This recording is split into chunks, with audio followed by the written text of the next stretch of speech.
ದೇಹಾಪದಿ ತಾಲೋನಿ ಪ್ರಪಂಚ ಮುಮುಕ್ಷು ಜನಾಲಾಗಿ ಅಧ್ಯಾತ್ಮ ಚರ್ಚಾ ಕರೋನಿ ಬಹುಲೋಕ ಜಯ ಮೇಳವೀತಿ ನಮಸ್ಕಾರ त्या ब्रह्म चैतन्य मूर्ति बोलो राजा राम राम बोलो सीता राम राम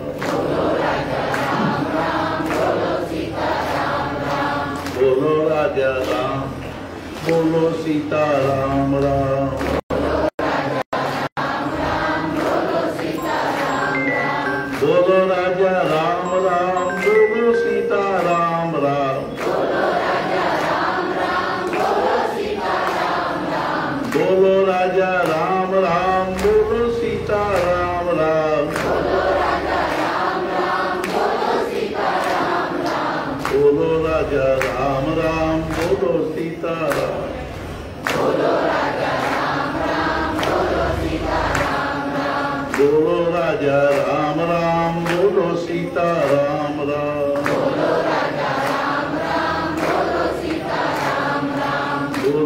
राजा राम राम बोलो सीता राम राम बोलो राजा राम राम बोलो सीता राम राम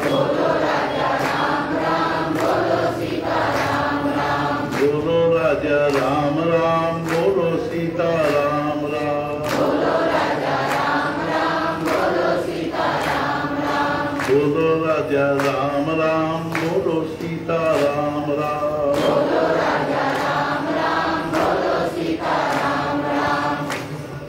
ಶಾಸ್ತ್ರದಲ್ಲಿ ಮೋಕ್ಷಕ್ಕಾಗಿ 4 ಸಾಧನೆ ಹೇಳಿದ್ದಾರೆ. ಅನೇಕ ಸಾಧನೆಗಳನ್ನು ಹೇಳಿದ್ದಾರೆ. ಅವುಗಳಲ್ಲಿ ಇವು 4 ಸಾಧನೆ. ಮೋಕ್ಷ ಅಂದ್ರೆ ಏನು? ಮೋಕ್ಷ ಅಂದ್ರೆ ಬಿಡುಗಡೆ, ಮುಕ್ತಿ ಅಂದ್ರೆ ಬಿಡುಗಡೆ. ಎದರಿಂದ ಬಿಡುಗಡೆ? ವಾಸನೆಗಳಿಂದ ಬಿಡುಗಡೆ. ಆತ್ಯಂತಿಕ ವಾಸನಾ ನಿವೃತ್ತಿ ಮೋಕ್ಷ. ಸಂಪೂರ್ಣವಾಗಿ ವಾಸನಾ ನಿವೃತ್ತಿ ಆಗುವುದಕ್ಕೆ ಮೋಕ್ಷ. ಅರ್ಥಾತ್ ವಾಸನೆಯಿಂದ ಬಿಡುಗಡೆ ಆಗುವುದಕ್ಕೇ ಮೋಕ್ಷ. ವಾಸನೆಗಳು ನಮ್ಮನ್ನು ಹೆಂಗೆ ಕಟ್ಟಿ ಹಾಕಿವೆ? ನಮ್ಮನ್ನ ವಾಸನೆಗಳ ಹೆಂಗೆ ಕಟ್ಟಿ ಹಾಕಿವೆ ಅಂದ್ರೆ, ನಾವು ಬೇಕಾದಷ್ಟು ದೂರ ಹೋಗ್ಬೋದು, ನಮ್ಮ ವಾಸನೆಗಳು ಅಂತಂತರೂ ಬರ್ತಾವೆ, ಇಲಾಸ್ಟಿಕ್. ಎಲ್ಲಿ ಹೋದಲ್ಲಿ ಬಂದಲ್ಲಿ ನಮ್ಮ ಜೊತೆಗೆ ಇರ್ತಾವೆ. ವಸ್ತು, ವ್ಯಕ್ತಿ, ಪರಿಸ್ಥಿತಿಗಳ ವಿಷಯದಲ್ಲಿ ಉತ್ಕಟವಾಗಿರ್ತಕ್ಕಂಥ ಯಾವ ಒಂದು ಇಚ್ಛಾ ಅದನೋ ಅದನ್ನು ನಾನು ಸೇವಿಸಬೇಕು ಅನ್ನುವಂಥ ಇಚ್ಛಾ ಅದನೋ ಅದಕ್ಕೆ ವಾಸನ. ಆ ವಾಸನಾ ಶಬ್ದದಲ್ಲೇನೆ ಬಂಧನದ ಅರ್ಥದ ವಸಬಂಧನೆ ಅಂತ ಅನ್ನೋ ಧಾತುವಿನಿಂದ ವಾಸನಾ ಶಬ್ದ. ಆದ್ದರಿಂದ ವಾಸನೆಯಿಂದ ನಾವು ಕಟ್ಟಲ್ಪಟ್ಟಿ ವಸ್ತು, ವ್ಯಕ್ತಿ, ಪರಿಸ್ಥಿತಿಗಳ ಜೊತೆಗೆ ಅವುಗಳಿಂದ ನಮಗೆ ಏನಾಗುವಂತಂದ್ರೆ ಬಿಡುಗಡೆ ಆಗುವುದು. ವಾಸನಾ ಮುಕ್ತ ಆಗಿಬಿಟ್ಟ ಅಂದ್ರೆ, ವಾಸನೆಯಿಂದ ಬಿಡುಗಡೆ ಹೊಂದಿದ ಅಂದ್ರೆ ಆ ಮನುಷ್ಯನ ಎಲ್ಲ ಒಂದು ಏನಾಗ್ತವೆ, ಚಿಂತೆ, ಭಯ ಎಲ್ಲ ದೂರ ಆಗ್ತದೆ. तमन्नाओं ने हमारे हमको अंधा कर दिया, वरना हम खुद खुदा होते. तमन्ना ಅಂದ್ರೆ ಮಹತ್ವಾಕಾಂಕ್ಷೆ. ಎಷ್ಟರೇ ನಮ್ಮಲ್ಲಿ ತಲೆಯಾಗ ಮಹತ್ವಾಕಾಂಕ್ಷೆ ತುಂಬಿರ್ತಾವೆ ಅಂದ್ರೆ, ಮಹಾರಾಜ ಹೇಳ್ತೀವಿ ದೃಶ್ಯದ ಒಂದು ಮಹತ್ವಾಕಾಂಕ್ಷನೇ ದುಃಖಕ್ಕೆ ಕಾರಣ. ಯಾಕಂದ್ರೆ ದೃಶ್ಯ ನಮ್ಮ ಕೈಯಾಗಿಲ್ಲ. ದೃಶ್ಯ ಅಂದ್ರೆ ಈ ಪ್ರಪಂಚ. ಈ ಪ್ರಪಂಚದಲ್ಲಿ ನಾವು ಪ್ರಪಂಚದ ಬಗ್ಗೆ ನಮ್ದೇನು ಒಂದು ಮಹತ್ವಾಕಾಂಕ್ಷೆ ಆದನು. ನಾನು ನನ್ನ ಮನೆ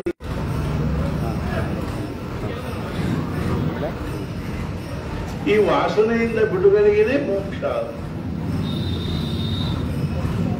ಇನ್ನೂ ಒಂದು ವ್ಯಾಖ್ಯೆ ಅದು, ಆತ್ಯಂತಿಕ ದುಃಖ ನಿವೃತ್ತಿ ಪೂರ್ವಕಂ ಸುಖಾವಾಪ್ತಿ ಮೋಕ್ಷಸ್ಯ ಲಕ್ಷಣಂ.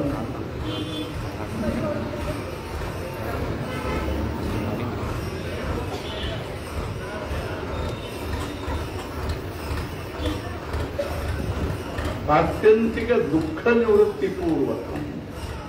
ಒಂದು ಸ್ವಲ್ಪ ದುಃಖದ ಲೇಷ ಉಳಿಬಾರದು. ಯಾವ ವಸ್ತು ವ್ಯಕ್ತಿ ಯಾವುದೇ ವಸ್ತು ವ್ಯಕ್ತಿ ಪರಿಸ್ಥಿತಿ ವಿಷಯದಲ್ಲಿ ನಮ್ಗೆ ದುಃಖ ಇಲ್ಲ.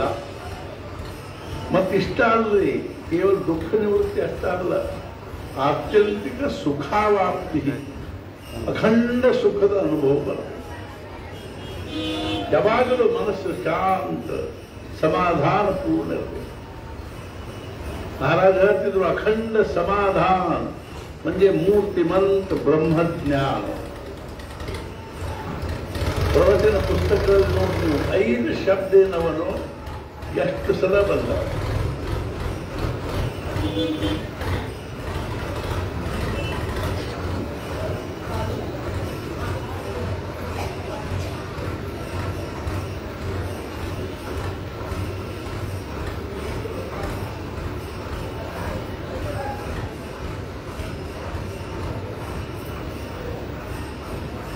ಮೊದಲೇದು ಯಾವುದು ಅಂದ್ರೆ ಅಜ್ಞಾನ, ಎರಡನೇದು ಯಾವುದು ಅಂದ್ರೆ ಅಭಿಮಾನ, ಮೂರನೇದು ಯಾವುದು ಅಂದ್ರೆ ಅನುಸಂಧಾನ, ನಾಲ್ಕನೇದು ಯಾವುದು ಅಂದ್ರೆ ಸಮಾಧಾನ, ಐದನೇದು ಯಾವುದು ಅಂದ್ರೆ ಜ್ಞಾನ. ಇವು ಅವಸ್ಥಾವ. ಮೊದಲೇದು ಅಜ್ಞಾನಾವಸ್ಥೆಯೊಳಗೆ ಇದ್ದೀವಿ. ಅಜ್ಞಾನ ಇದರ ಅರ್ಥ ಏನು ಅಂದ್ರೆ ಯಾವುದು ಹೌದೋ ಅದು ಅಲ್ಲ, ಯಾವುದು ಅಲ್ಲೋ ಅದು ಹೌದು ಅನ್ನೋದು ಜ್ಞಾನದ ಲಕ್ಷಣ. ಅಜ್ಞಾನ ಏನಂದ್ರೆ ಯಾವುದು ಅಲ್ಲೋ, ಇದು ಅಜ್ಞಾನದ ಲಕ್ಷಣ. ಯಾವುದು ಅಲ್ಲೋ ಅದನ್ನು ಹೌದಲ್ಲಿ ಕಲ್ತೀವಿ, ಯಾವುದು ಹೌದೋ ಅದನ್ನ ಅಲ್ಲಲ್ಲಿ ಕಲ್ತೀವಿ. ನಮ್ಮಲ್ಲಿ ಕಥೆ ಹೇಳಿದೆ ಮುಚ್ಚೀರಪ್ಪದ್ದು, ಅವನಿದು ಮುಖ್ಯ ವಾಕ್ಯ, ಯಾವ್ದು ಹೌದು ಅದಲ್ಲ, ಯಾವ್ದಲ್ಲೋ ಅದು ಹೌದು ನಡ್ರಿ.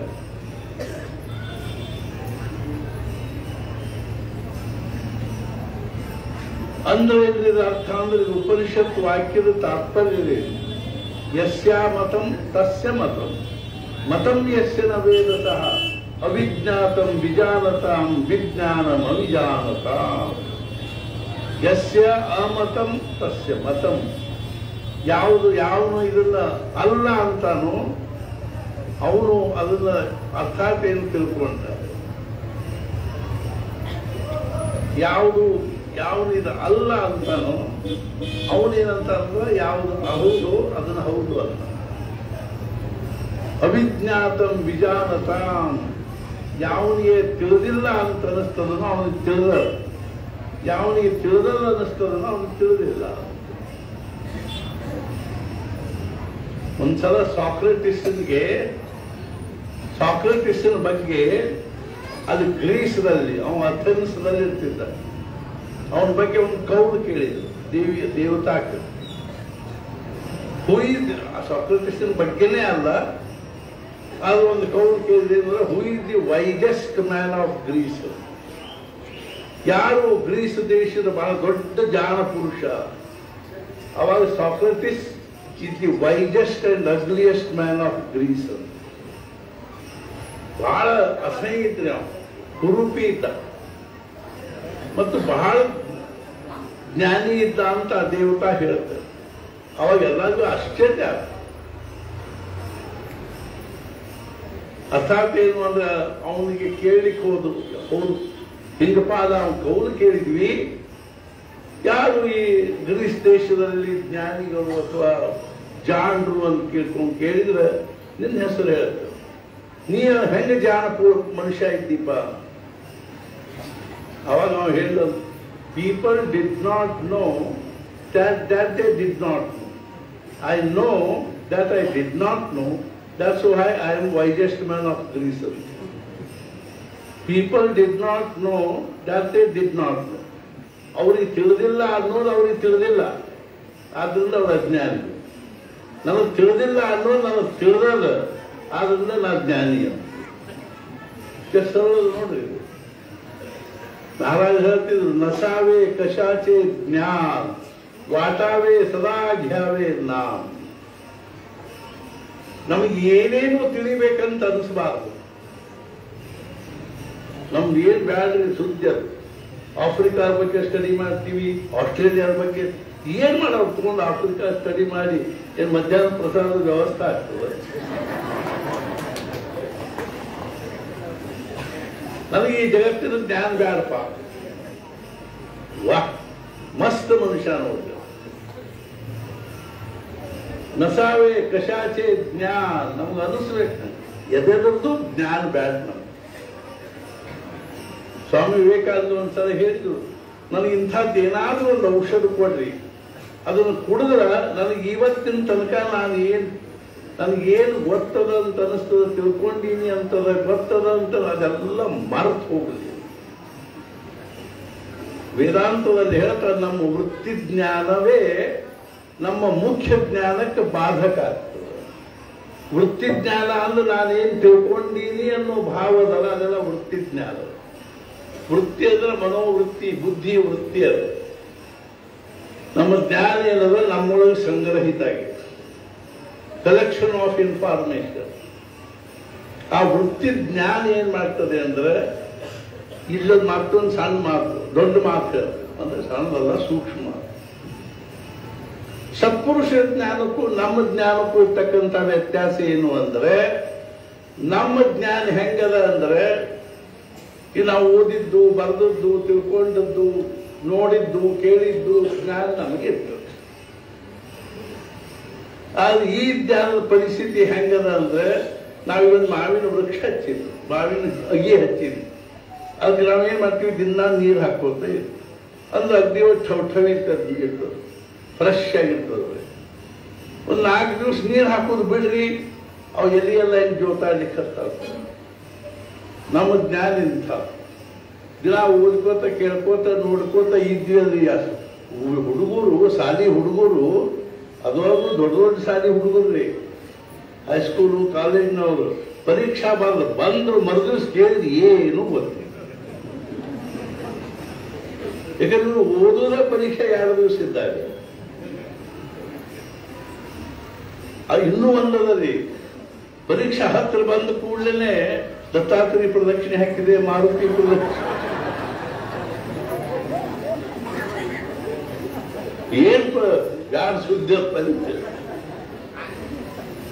ನಾವೊಂದ್ ಕಡೆ ಹೈದರಾಬಾದಕ್ಕೆ ಹೋಗಿದ್ವಿ. ಹೈದರಾಬಾದ್ದಲ್ಲಿ ಒಂದು ಮಂದಿರ, ವೀಸಾ ಬಾಲಾಜಿ ಮಂದಿರ ಅಂತ. ವೀಸಾ ಬಾಲಾಜಿ ಏನಿದೆ ನೋಡ್ಲಿಕ್ಕೆ ಹೋದ್ವಿ ನಾವು. ನಮಗೆ ಆಶ್ಚರ್ಯ, ಗುಡಿ ಸಾಲದ ಬಹಳ, ಒಂದು 15 ಗುಡಿ ಅದ, 15-20 ಈಗ. ಅದ್ರ ಸುತ್ತಲೂ ಒಂದು 10 ಫೂಟ್ ಅಗಲ ಪ್ರದಕ್ಷಿಣೆ ಆಗಿದೆ. ಅದ್ರ ಹೊರಗೆ ಮತ್ತೊಂದು ಗ್ವಾಡಿ ಇದೆ. ಆ ಗ್ವಾಡಿಗೆ ಬಾಗಿಲವ ನಾನು, ಗುರಾಜ, ಸಂತೋಷ, ಅಲ್ಲಿ ಅವರು ಇವರು ಎಲ್ಲರೂ ಇದ್ರು, ವಿನೂತ ಅವ್ರೆಲ್ಲರೂ ಇದ್ರು. ಅಲ್ಲಿ ನಾವೆಲ್ಲರೂ ಕೂಡ ಇದಕ್ಕೆ ಹೋದ್ವಿ. ಅಲ್ಲಿ ಏನ 10 ಫೂಟ್ನಾಗ ರಿಕ್ಕಂಗೆ ಏನು ಪ್ರದಕ್ಷಿಣೆ ಹಾಕಿರ್ತಿದ್ರು. ವಿಶೇಷತಃ ಹುಡುಗರು, ಹುಡುಗಿಯಾರು, ತರುಣ ಪ್ರದಕ್ಷಿಣೆ ಹಾಕಲಿಕ್ಕೆ. ಅವೆಲ್ಲ ನಮಗೆ ಕ್ರಾಸ್ ಮಾಡ್ಲಿಕ್ಕೆ ಆಗೋದು, ಗುಡಿ ಕಡೆ ಹೋಗ್ಲಿಕ್ಕೆ. ಒಟ್ಟು ಬರ್ ಪ್ರದಕ್ಷಿಣೆ ಹಾಕಿ ನಾವು ಗಾಬರಿದ್ವಿ, ಏನಿದು ಇಷ್ಟೊಂದು ಜೋಡ್ಲೆ ಪ್ರದಕ್ಷಿಣೆ ಹಾಕಿದ. ಕೊನೆ ನಾವೇನ್ ಮಾಡಿದ್ವಿ, ಟ್ರಾಫಿಕ್ ನಿಯಮಗಳು ಇರ್ತಾವಲ್ಲ, ಸಾವಕಾಶ ಹಿಂಗೆ ಒಳಗೆ ಹಿಂಗೆ ಸರಿಬೇಕಂತ. ನಮ್ಗೆ ಇತ್ಲಾಗಿಂದ ಅತ್ಲಾಗಿಂದ ಹೋಗ್ಬೇಕಾಗಿಲ್ಲ. ನಾವು ಇತ್ಲಾ ಹಂಗೆ ಹೋಗ್ತೀವಲ್ಲ, ಹಂಗೆ ನಾವು ಕಡಿ ಸಾಲಿನಾಗ ಹೋದ್ವಿ. ಅಲ್ಲಿಂದ ಮತ್ತೆ 2 ಕಿಂಚಲು ಮಗ್ಗಲು ಸಾಲಿ ಬಂದ, ಹಿಂಗೆ ತಿರುಕೋತ ಒಂದು 10 ಪ್ರದಕ್ಷಿಣೆ ಒಳಗೆ ನಾವು ಗುಡಿ ಒಳಗೆ ಹೋದ್ವಿ. ಕ್ರಾಸ್ ಮಾಡ್ಲಿಕ್ಕಂತೂ ಬರಂಗಿಲ್ಲ, ಸಾವಕಾಶ ಅವ್ರು ಉಂಟ ಹೋಗೋದು. ಅದು ಕೇಳಿದ್ವಿ ಪೂಜಾರಿ, ಏನಿದು ವೀಸಾ ಬಾಲಾಜಿ ಅಂದ್ರೆ ಏನು? ಇವರಿಗೆ ಎಲ್ಲರಿಗೂ ವೀಸಾ ಬೇಕಾಗಿದೆ. ಅದಕ್ಕೆ ಅವರು ಇಲ್ಲಿ ಪ್ರದಕ್ಷಿಣೆ ಹಾಕ್ಲಿಕ್ಕೆ ಬರ್ತಾರೆ. ಆ ಬಾಲಾಜಿನ ಎಲ್ಲಿ ತಂದು ಕೂಡಿಸಿದ್ರು ನೋಡ್ರಿ. ಪಾಪ ಅವ್ರು ವೀಸಾದ ಆಫೀಸ್ ತಕ್ಕೊಂಡು ಕೂತ್ಕೊಂಡು, ಯಾಕಂದ್ರೆ ಇವ್ರು ಲೆಕ್ಕ ಇಟ್ಕೊತ ಹೋಗ್ಬೇಕಲ್ಲ, ದಿನ ಎಷ್ಟು ಪ್ರದಕ್ಷಿಣೆ ಅದು. ಅಲ್ಲೊಂದು ಇಷ್ಟೊಂದು ಕಾಗದ ಕೊಡ್ತಾರೆ, ಒಂದು ಪೆನ್ಸಿಲ್ ಕೊಡ್ತಾರೆ, ಅದ್ರಾಗ 100 ಬರೆದಿರ್ತದೆ. ಒಂದು ಪ್ರದಕ್ಷಿಣೆ ಹಾಕ್ಕೊಂಡು ಒಂದು ಗೆರೆ ಬಿಡ್ತೀವಿ. ದಿನ 100 ಪ್ರದಕ್ಷಿಣೆ ಹಾಕ್ಬೋದು. 100 ಬದಕ ಹಾಕೊಂಡು ಆ ಜೋರು ಓಡಿದ್ರೆ ಆಗ್ತಾವು. ಅಸಾಧ್ಯ. ಹಂಗೇನದ ಅಂದ್ರೆ ನಾವು ಏನಾದ್ರೂ ಒಂದು ಉದ್ದೇಶ ಅಪೇಕ್ಷೆ ಇಟ್ಟುಕೊಂಡು ಭಗವಂತನ ಹತ್ರ ಹೋದ್ವಿ ಅಂದ್ರೆ ಅದೇನು ವಸ್ತುಸ್ಥಿತಿ ಅದ. ಯಾಕಂದ್ರೆ ಈ ದೃಶ್ಯದ ಒಂದು ಅಸ್ತಿತ್ವನ ಹಿಂಗದ. ತಿಳ್ಕೊಳ್ರ, ನಾ ಯಾಕೆ ಹೇಳಿಕತ್ತೀನಿ ಅಂತಂದ್ರೆ ಸಾಕ್ರೆಟಿಸ್ಗೆ ಏನಿತ್ತು ಅಂದ್ರೆ ನನಗೇನು ಗೊತ್ತಿಲ್ಲ ಅನ್ನೋದು ಗೊತ್ತಿತ್ತು. ವಿವೇಕಾನಂದ ಹೇಳಿದ್ರು, ಇವತ್ತಿನ ತನಕ ಓದಿದ್ದೆಲ್ಲ ಮರೆತು ಬಿಡುವಂತಹದ್ದು ಏನಾದ್ರು ಒಂದು ಔಷಧಿ ಕೊಡ್ರಿ ನಾ ಕುಡಿತೀನಿ. ನಾವೇನು ಧರ್ಪಡಿಸ್ತೀವಿ ಅಂದ್ರೆ ನಾನು ಅದನ್ನು ತಿಳ್ಕೋಬೇಕು, ಇದನ್ನು ತಿಳ್ಕೋಬೇಕು, ಸೈಡ್ ಬೈ ಸೈಡ್ ಅಷ್ಟು ನನಗೆ ಇದನ್ನು ಬರ್ಬೇಕು, ಅದನ್ನು ಬರ್ಬೇಕು. ಒಂದು ಮಾವಿನ ಅಗಿ ಹಚ್ಚಿದ್ವಿ, ಮುಂದೆ ನಿಧಾನವಾಗಿ ಧೋಡ್ದಾಗ್ಲಿಕ್ಕೆ ಹತ್ತಿ.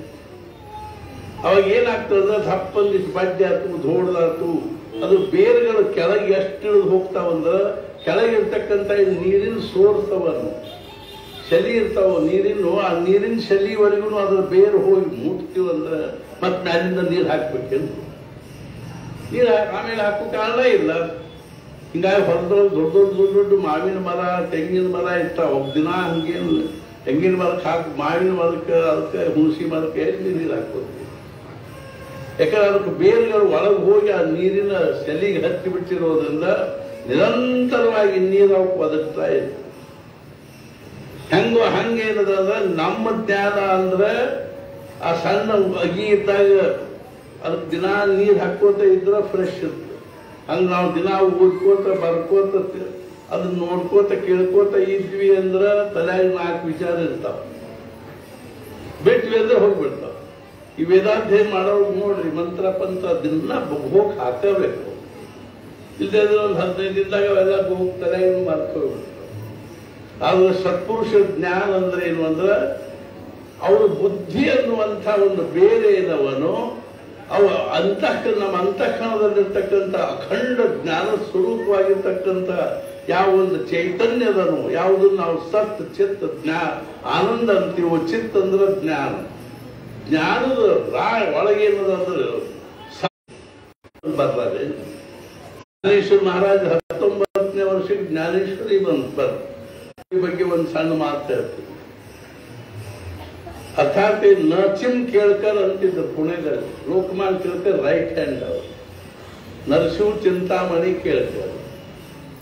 ಅವ್ರಿಗೆ ಆ ಪುಣೆದಲ್ಲಿ ಏನ್ ಮಾಡಿದ್ರು ಅಂದ್ರೆ ಸಾಹಿತ್ಯ ಸಮ್ರಾಟ್ ಅಂತ ಬಿರುದು ಕೊಟ್ಟರು. ಪುಣೆದಂಥ ನಗರದಲ್ಲಿ, ಪುಣೆ ಅಂದ್ರೆ ಮಹಾರಾಷ್ಟ್ರದ ಮೆದುಳು ಇದ್ದಂಗ್ಲೆ, ಎಲ್ಲರೂ ಒಬ್ಬರಿಗಿಂತಲೂ ಒಬ್ರು ಅಗದಿ ಏನು ಇದು ಇದ್ದಂಗ ವಿದ್ವಾನ್ ಶಿಖಾಮಣಿ. ಎಲ್ಲರೂ ಬರೇ ತರ್ಕ, ಬರೇ ಚಿಕಿತ್ಸಾ, ಬರೇ ಇದು. ಅದು ಹಿಂದಿಂದ ಹಿಂಗೆ ಹೇಳೋದು ನಾವು. ಅಲ್ಲಿ ಅವ್ರಿಗೆ ಏನ್ ಮಾಡಿದ್ರು, ಸಾಹಿತ್ಯ ಸಮ್ರಾಟ್ ಅಂತ ಬಿರುದು ಕೊಟ್ಟರು. ಅವ್ರು ತಮ್ಮ ಭಾಷಣದಾಗ ಒಂದು ಮಾತು, ನನ್ನೊಳಗೆ ಏನದ ಅಂತ ನೀವು ಸಾಹಿತ್ಯ ಸಮ್ರಾಟ್ ಬಿರುದು ಕೊಡ್ತೀವಿ. ಜ್ಞಾನೇಶ್ವರಿಯ ಒಂದೊಂದು ಓವಿಗೆ 10 ಸಾಹಿತ್ಯ ಸಮ್ರಾಟ್ ಬಿರುದು ಕೊಟ್ಟರು. ಕಡಿಮೆ ಬೆಳೆದ ಹೆಂಗಿರ್ಬೋದು ಕಲ್ಪನಾ ಮಾಡಿದ್ರು. ಎಲ್ಲಿನ ಬರೆದ್ರೆ ಇಷ್ಟು ಜ್ಞಾನ. ನೀವು ಅದರಲ್ಲಿ ಪ್ರತಿಯೊಂದು ಓವಿ ಒಳಗೆ ಅವ್ರು ಕೊಟ್ಟಿರೋ ಉದಾಹರಣೆ ಓದಿದ್ರೆ ಆಶ್ಚರ್ಯ. ಎಲ್ಲಿ ಇವು 19 ವರ್ಷದ ಹುಡುಗ ಇಷ್ಟು ಅಡ್ಡಾಡಿದೆಲ್ಲೇ, ನೋಡಿದೆಲ್ಲೇ, ಕೇಳಿದೆಲ್ಲೇ, ಓದಿದೆಲ್ಲೇ, ತಿಳ್ಕೊಂಡೆಲ್ಲೇ. ಅದೇನು ಹೊರಗಿನಿಂದ ತಿಳ್ಕೊಳ್ಳೋದು, ಕಲೆಕ್ಷನ್ ಮಾಡ್ಕೋದಿರ್ತದೆ. ಅವ್ರ ಬುದ್ಧಿ ಅನ್ನುವಂಥದ್ದು ಹೋಗಿ ಆ ಪರಮಾತ್ಮ ಸ್ವರೂಪದ ಜೊತೆ ತಾದಾತ್ಮ್ಯ ಆಗಿಬಿಡ್ತು ಅಂದ್ರೆ ಜ್ಞಾನದ ಫೌಂಟೇ ಚಿಮ್ಮಲಿ ಕಲ್ತ್ಬಿಡ್ತಾವ. ಇದು ಅರ್ಥ. ಯಾರೇ ನಾವು ಅಜ್ಞಾನಿ ಇದ್ದೇವೆ, ಮುಂಜಾನೆ ಓದಿದ್ವಿ, ನಾನು ಅಜ್ಞಾನಿ ಇದ್ದೇನೆ, ನನಗೆ ಏನೂ ತಿಳುವಳಿಕೆ ಇಲ್ಲ, ನೀನೇ ನನ್ನ ಹೃದಯದಲ್ಲಿ ನಿಂತು ನಿನ್ನ ಪಾದದಲ್ಲಿ ಪ್ರೇಮ ಹುಟ್ಟುವಂತೆ. ವಾ, ಷಟ್ಶಾಸ್ತ್ರ ವಿದ್ವಾನ್. ಬ್ರಹ್ಮಾನಂದ ಮಹಾರಾಜರಿಗೆ 23 ವರ್ಷ ಇನ್ನೂ ಅನಂತ ಶಾಸ್ತ್ರಿ ಅಂತಿದ್ರು. ಅವರು ಬಡೋದಾದಲ್ಲಿ, ಆ ಬಡೋದಾದ ರಾಜ ಒಂದು ಅಖಿಲ ಭಾರತ ವಿದ್ವತ್ ಸಭಾ ಮಾಡಿದ್ದ. ದೇಶದ ಮೂಲೆಗಳಿಂದ ಮಹಾನ್ ಪಂಡಿತರೆಲ್ಲ ಬಂದಿದ್ರು. ಅಂಥದ್ರೊಳಗೆ ಇವ್ರು ಅಕಸ್ಮಾತ್ ಪುಣೆ ಪಂಡಿತರು ಇವ್ರನ್ನ ಅದಕ್ಕೆ ಕರ್ಕೊಂಡು ಹೋಗಿದ್ರು.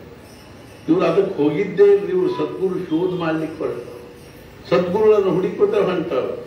ಒಂದು ಪಂಜ ಸುತ್ತಕೊಂಡಾರ, ಒಂದು ಪಂಜ ಹೆಗಲ ಮೇಲೆ, ಬರೇ ಮೈ ಬತ್ತಲಿ ಕಾಲಾಗೆಲ್ಲ ಹೋಗ್ಲಿಕ್ಕೆ ಹತ್ತಿದ್ರು, ಕರ್ಕೊಂಡು ಹೋದ್ರಲ್ಲೇ 3ನೇ ದಿವಸ ಸಂಜೆನಾಗಿ ಇವರು 1 ತಾಸು ಮಾತಾಡ್ಲಿಕ್ಕೆ ಅವಕಾಶ. ಆ 1 ತಾಸಿನೊಳಗೆ ನ್ಯಾಯಶಾಸ್ತ್ರವನ್ನು ಕುರಿತು ಇಂಥ ಒಂದು ಪ್ರಗಲ್ಭವಾಗಿ ಮತ್ತು ಅಗದಿ ಉತ್ತಮವಾಗಿ ಮಾತಾಡಿದ್ರಲ್ಲ, ಅದನ್ನು ಕೇಳಿ ಅಲ್ಲಿ ಪಂಡಿತರೆಲ್ಲರೂ ವಾ ವಾ ವಾ. ರಾಜ ಅವ್ರಿಗೆ 2 ಶಾಲು ಬಂಗಾರದ ಕಡಗ ಹಾಕಿ ಸನ್ಮಾನ ಮಾಡಿದ್ರೆ ಅವ್ರು ಹೇಳಿದ್ರು, ರಾಜ ನಾನು ಇದಕ್ಕೆ ಬಂದಿಲ್ಲ, ನಾನು ಎದಕ್ಕೆ ಬಂದಿದ್ದೀನಿ ಅಂದ್ರೆ ಸದ್ಗುರುಗಳ ಪ್ರಾಪ್ತಿ ಆಗ್ಬೇಕಾದ್ರೆ ಅವ್ರನ್ನ ಹುಡುಕೋತ ಹೊಂಟಿದ್ದೀನಿ, ಆದ್ದರಿಂದ ಇದನ್ನೆಲ್ಲ ನೀವು ತಗೊಳ್ರಿ ಅಂತ ಹೇಳಿ ಆ ಪುಣೆದ ಪಂಡಿತರಿಗೆಲ್ಲ ಕೊಟ್ಟು ತಾವು ಮತ್ತೆ ತಮ್ಮ ಪಂಜ ಸುತ್ತಿಕೊಂಡು ಹೋಗಿ. ವಾ, ಅರ್ಥಾತ್ ಏನು ಅಂದ್ರೆ ಮನುಷ್ಯನ ಅನೇಕ ಲಕ್ಷಣಗಳಲ್ಲಿ man is a value seeking animal ಅಂತ. ಮೌಲ್ಯವನ್ನ ವಿಚಾರ ಮಾಡ್ತಕ್ಕಂಥ, ನಿರ್ಣಯ ಮಾಡ್ತಕ್ಕಂಥ ಪ್ರಾಣಿ ಯಾರು ಅಂದ್ರೆ ಮನುಷ್ಯ. ಜೀವನದ ಪ್ರಮೋಚ್ಚ ಮೌಲ್ಯ, what is the supreme value of life, ಜೀವನದ ಪರಮೋಚ್ಚ ಮೌಲ್ಯ ಏನು ಅನ್ನೋದನ್ನು ಕೇವಲ ಮನುಷ್ಯ ಮಾತ್ರ ವಿಚಾರ ಮಾಡಲಿಕ್ಕೆ. ಅದು ನಮ್ಮ ಶೋಕಾಂತಿಕ ಏನದ ಅಂದ್ರೆ ನಮ್ಗೆ ಅದ್ರ ಕಡೆಗೆ ಲಕ್ಷ್ಯ ಇದ್ರಿ. ಯಾವುದೋ ಒಂದು ಕ್ಷುದ್ರವನ್ನು 4 ಅಕ್ಷರ ಓದಿ, 4 ಶಬ್ದ ಓದಿ ಏನೋ ಒಂದೇನಪ್ಪ ಅಂದ್ರೆ ಒಂದು ನೌಕರಿ ಗಿಟ್ಟಿಸಿಕೊಂಡ್ರು ಅಂದ್ರೆ ಇವ್ರ ಜನ್ಮ ಕೃತಾರ್ಥ ಆಗಿ ಅವ್ವ ಅಪ್ಪ ಧನ್ಯ ಅದು. ಎಂಥ ದರಿದ್ರ ತನಕ ಬಂದೀವಿ ನೋಡ್ರಿ ನಾವು. ಇದ ಜೀವನದ ಪರಮೋಚ್ಚ ಮೌಲ್ಯ. ಇದ್ಕೋ ನಾ ಯಾಕೆ ಹೇಳಿಕ್ ಹತ್ತೀನಿ ಅಂದ್ರೆ ಅರ್ಥಾತ್ ನಮ್ಮ ಜೀವನದಲ್ಲಿ ನಮಗೇನಿದೆ ಅಂತಂದ್ರೆ ನಾವು ಜೀವನವನ್ನು ಸಾರ್ಥಕ ಮಾಡಿಕೊಳ್ಳುವಂಥ ಒಂದು ಅವಕಾಶ ನಮಗೆ ಸಿಗ್ತದೆ. ಇಂಥದ್ರಲ್ಲಿ ನಾವು ಮುಖ್ಯವಾಗಿ ಏನು ಮಾಡಬೇಕು ಅಂತಂದ್ರೆ ನಾವು ಯಾವ ರೀತಿಯಾಗಿ ನಾವು ನಮ್ಮ ಜೀವನವನ್ನು ಸಾರ್ಥಕ ಮಾಡಿಕೊಳ್ಳಿಕ್ಕೆ ಶಕ್ಯದ ಅನ್ನೋದನ್ನು ನಾವು ವಿಚಾರ ಮಾಡಬೇಕು. ಅದಕ್ಕಾಗಿ ಮುಖ್ಯವಾಗಿ ಏನು ಹೇಳಿದ್ದಾರೆ ಅಂತಂದ್ರೆ ನಾವು ಸತ್ಸಂಗ ಮಾಡಬೇಕು ಅಂತ. ಸತ್ಸಂಗದ ಹೊರತಾಗಿ ಏನಾಗ್ಲಿಕ್ಕೆ ಶಕ್ಕಿಲ್ಲ, ನಮ್ಮ ಜೀವನದ ಬೇಡಾಪಾರ ಆಗ್ಲಿಕ್ಕೆ ಶಕ್ಕಿಲ್ಲ. ಆದ್ದರಿಂದ ಬ್ರಹ್ಮಾನಂದ ಮಹಾರಾಜ್ ಹೇಳಿದ್ರು, ಪಾರಮಾರ್ಥಕ್ಕೆ ಮೊದಲು ಸಾಧನ ಸತ್ಸಂಗತಿ, ಸಾಧು ಸಂಗತಿಯಿಂದ ಎಷ್ಟೋ ಜನರು ಪಾರ ಆಗ್ತಿದ್ದಾರೆ. ನಮಗೇನಾದರೂ ಮಾಡಿ ಸಮಾಧಾನ ಬೇಕು. ನಾನು ಹೇಳಿದೆ ಪ್ರವಚನದಲ್ಲಿ 5 ಶಬ್ದಗಳು. ಅಜ್ಞಾನದ ಅರ್ಥ ಏನು ಅಂತಂದ್ರೆ ಯಾವುದು ಹೌದು ಅದಲ್ಲ, ಯಾವುದಲ್ಲೋ ಅದು ಹೌದು. ವಾಸ್ತವಿಕವಾಗಿ ದೇಹ ನಾನಲ್ಲ, ಆದರೆ ಅದನ್ನ ಹೌದು ಅಂತ. ವಾಸ್ತವಿಕವಾಗಿ ನಾನು ಪರಮಾತ್ಮ ಸ್ವರೂಪ ಇದ್ದೀವಿ, ಅದು ನಮಗೆ ಅಲ್ಲ ಆಗಿದೆ. ನಾವು ದೇಹ ಭಾವ ಆತ್ಮಭಾವದಿಂದ ಸತ್ತು ದೇಹ ಭಾವದಿಂದ ಅಖಂಡವಾಗಿ ನಾವು ಏನ್ ಮಾಡಿದ್ದೀವಿ ಅಂದ್ರೆ ಜೀವಂತಿದ್ದೀವಿ. ದೇಹ ಭಾವದಿಂದ ಜೀವಂತಿದ್ದೀವಿ. ದೇಹ ಭಾವ ಅನ್ನೋದು ದೇಹ ಭಾವ ಈಸ್ ಈಕ್ವಲ್ ಟು ದುಃಖ. ಅರ್ಥಾತ್ ಆದ್ದರಿಂದ ಏನಿದೆ ಅಂತ ತಿಳ್ಕೊಂಡು ಕೇಳಿದ್ರೆ ಏನಾದ್ರೂ ಮಾಡಿ ನಾವು ಸಮಾಧಾನ ಪಡ್ಕೋಬೇಕು ಅಂತ. ಆದ್ರೆ ನಮಗೇನದ ಈ ಅಜ್ಞಾನದ, ನಮಗೊಂದು ಭ್ರಮ ಅದ. ಇದಕ್ಕೇನಂತ ವಿಪರೀತ ಜ್ಞಾನ ಅಂತ. ಯಾವ್ದು ಹೌದು ಅದಲ್ಲ, ಯಾವ್ದಲ್ಲೂ ಅದು ಹೌದು ಅನ್ನುವಂಥ ಪರಿಸ್ಥಿತಿ. ಯಸ್ಯ ಮತಂ ತಸ್ಯ ಮತಂ, ಮತಂ ಯಸ್ಯ ನದಿ. ಆದ್ದರಿಂದ ಸತ್ಪುರುಷರ ಕಳಕಳಿ ಏನಿದೆ ಅಂದ್ರೆ ಈ ದೇಹ ಭಾವದಿಂದ ಮ್ಯಾಲ ಬರಬೇಕು. ದೇಹ ನಾನಲ್ಲ, ಇದು ನಾಶವಂತದ, ಇವತ್ತಿಲ್ಲ ನಾಳೆ. ಮಹಾರಾಜನ ತರ ಹೇಳಿದ್ರು ಸಹಜವಾಗಿ, ಯಾರು ಅದ್ರ ಬಗ್ಗೆ ಬಹಳ ಗಾಬರಿ ಆಗೋ ಕಾರಣ ಇಲ್ಲ. ಮಹಾರಾಜರು ಹೇಳಿದ್ರು, ನೀವು ಜಪ ಮಾಡಬೇಡ್ರಿ, ಪೂಜಾ ಪಾಠ ಮಾಡಬೇಡ್ರಿ, ಆದ್ರೆ ಅಖಂಡವಾಗಿ 24 ತಾಸು ಮನಸ್ಸಿನಲ್ಲಿ ಇಟ್ಕೊಳ್ಳಿಲ್ಲ. ಏನು ಅಂದ್ರೆ ನಾನು ಈ ಪ್ರಪಂಚದಲ್ಲಿ ತಾತ್ಪೂರ್ತಿಕ್ಕಿದ್ದೀನಿ. ಕಲ್ಪನಾ ಮಾಡಿದ್ರು ಭಯ ಅನಿಸ್ತದ ನಮ್ಗೆ. ಇನ್ನೇನು ಹೇಳಿಟ್ರಿ ಅಸಹ್ಯ ಅಂತ ಅನಿಸ್ತದೆ. ಆದ್ರೆ ವಸ್ತುಸ್ಥಿತಿ ಆಯುಷ್ಯದ್ದು ಭರವಸೆ ಇಲ್ಲ. ಆದಷ್ಟು ತೀವ್ರವಾಗಿ ಕೃತಾರ್ಥರಾಗಲಿಕ್ಕೆ ಪ್ರಯತ್ನ ಮಾಡಿ. ಅದು ಮಹಾರಾಜ ಎಷ್ಟು ಚಂದ ಉದಾಹರಣೆ ಕೊಟ್ಟಾರಂದ್ರೆ, ನಾನು ತಾತ್ಪೂರ್ತಿಕ್ಕಿದ್ದೀನಿ ಅನಿಸಿದ ಕೂಡ ಅನ್ನೋದಕ್ಕೆ ನಮ್ಮ ಮನಸ್ಸಿನಾಗ ಗಾಢ ಹಾಕೋತ್ ಹೋದಾಗ ನಮ್ಮ ಮನಸ್ಥಿತಿನ ಬರ್ತಾರೆ. ನಮಗೆ ಈ ಪ್ರಪಂಚದ ಕಡೆ ನೋಡ್ಬೇಕನ್ಸೈತ್ ಅನ್ಸೋದು ಬ್ಯಾಡ. ಮಹಾರಾಜರು ಹೇಳಿದ್ರು, ಒಬ್ಬ ಸಾಯ್ಲಿಕ್ಕೆ ಹಚ್ಚಾನೆ. ಅಗದಿ ಇನ್ನೇನು ಈ ಕ್ಷಣಕ್ಕೂ ಮುಂದಿನ ಕ್ಷಣಕ್ಕೂ ಅನ್ನುವಂಥ ಪರಿಸ್ಥಿತಿ ಒಳಗೆ ಅವ ಅಂತ ಬಾಯಿ ತಕ್ಕೊಂಡು ಮಲ್ಕೊಂಡಾಗ ಅವನ ಬಾಯಿಗೆ ಒಂದು ಬೇಸನ್ ಉಂಡಿ ಇಟ್ಟು ನೋಡಿ ಎಷ್ಟು ಮಸ್ತಾಗಿ ತಿನ್ನೋನು ಅಂತಾನೆ. ಅವುಗಳ ಅದ್ರೊಳಗೆ ಆನಂದ ಅನಿಸ್ತದೆ. ಮಹಾರಾಜ ಪ್ರಪಂಚದ ಸುಖ ಅಂದ್ರೆ ಹೆಂಗದ ಅಂದ್ರೆ ಸ್ಮಶಾನದಾಗ ಕೂತ್ ಚಹಾ ಕುಡ್ದಂಗದ. ಸ್ಮಶಾನದಾಗ ಕೂತ ಹೆಣ ಸುಡೋದು ನೋಡ್ಕೋತ ಚಹಾ ಕುಡಿದು ಚಹಾ ಹೊಳೆ ಮಸ್ತ್ ಆಗಿದ್ ನೋಡಿ ಚಹಾ ಅಂತಾರೆ. ಹಿಂಗೆ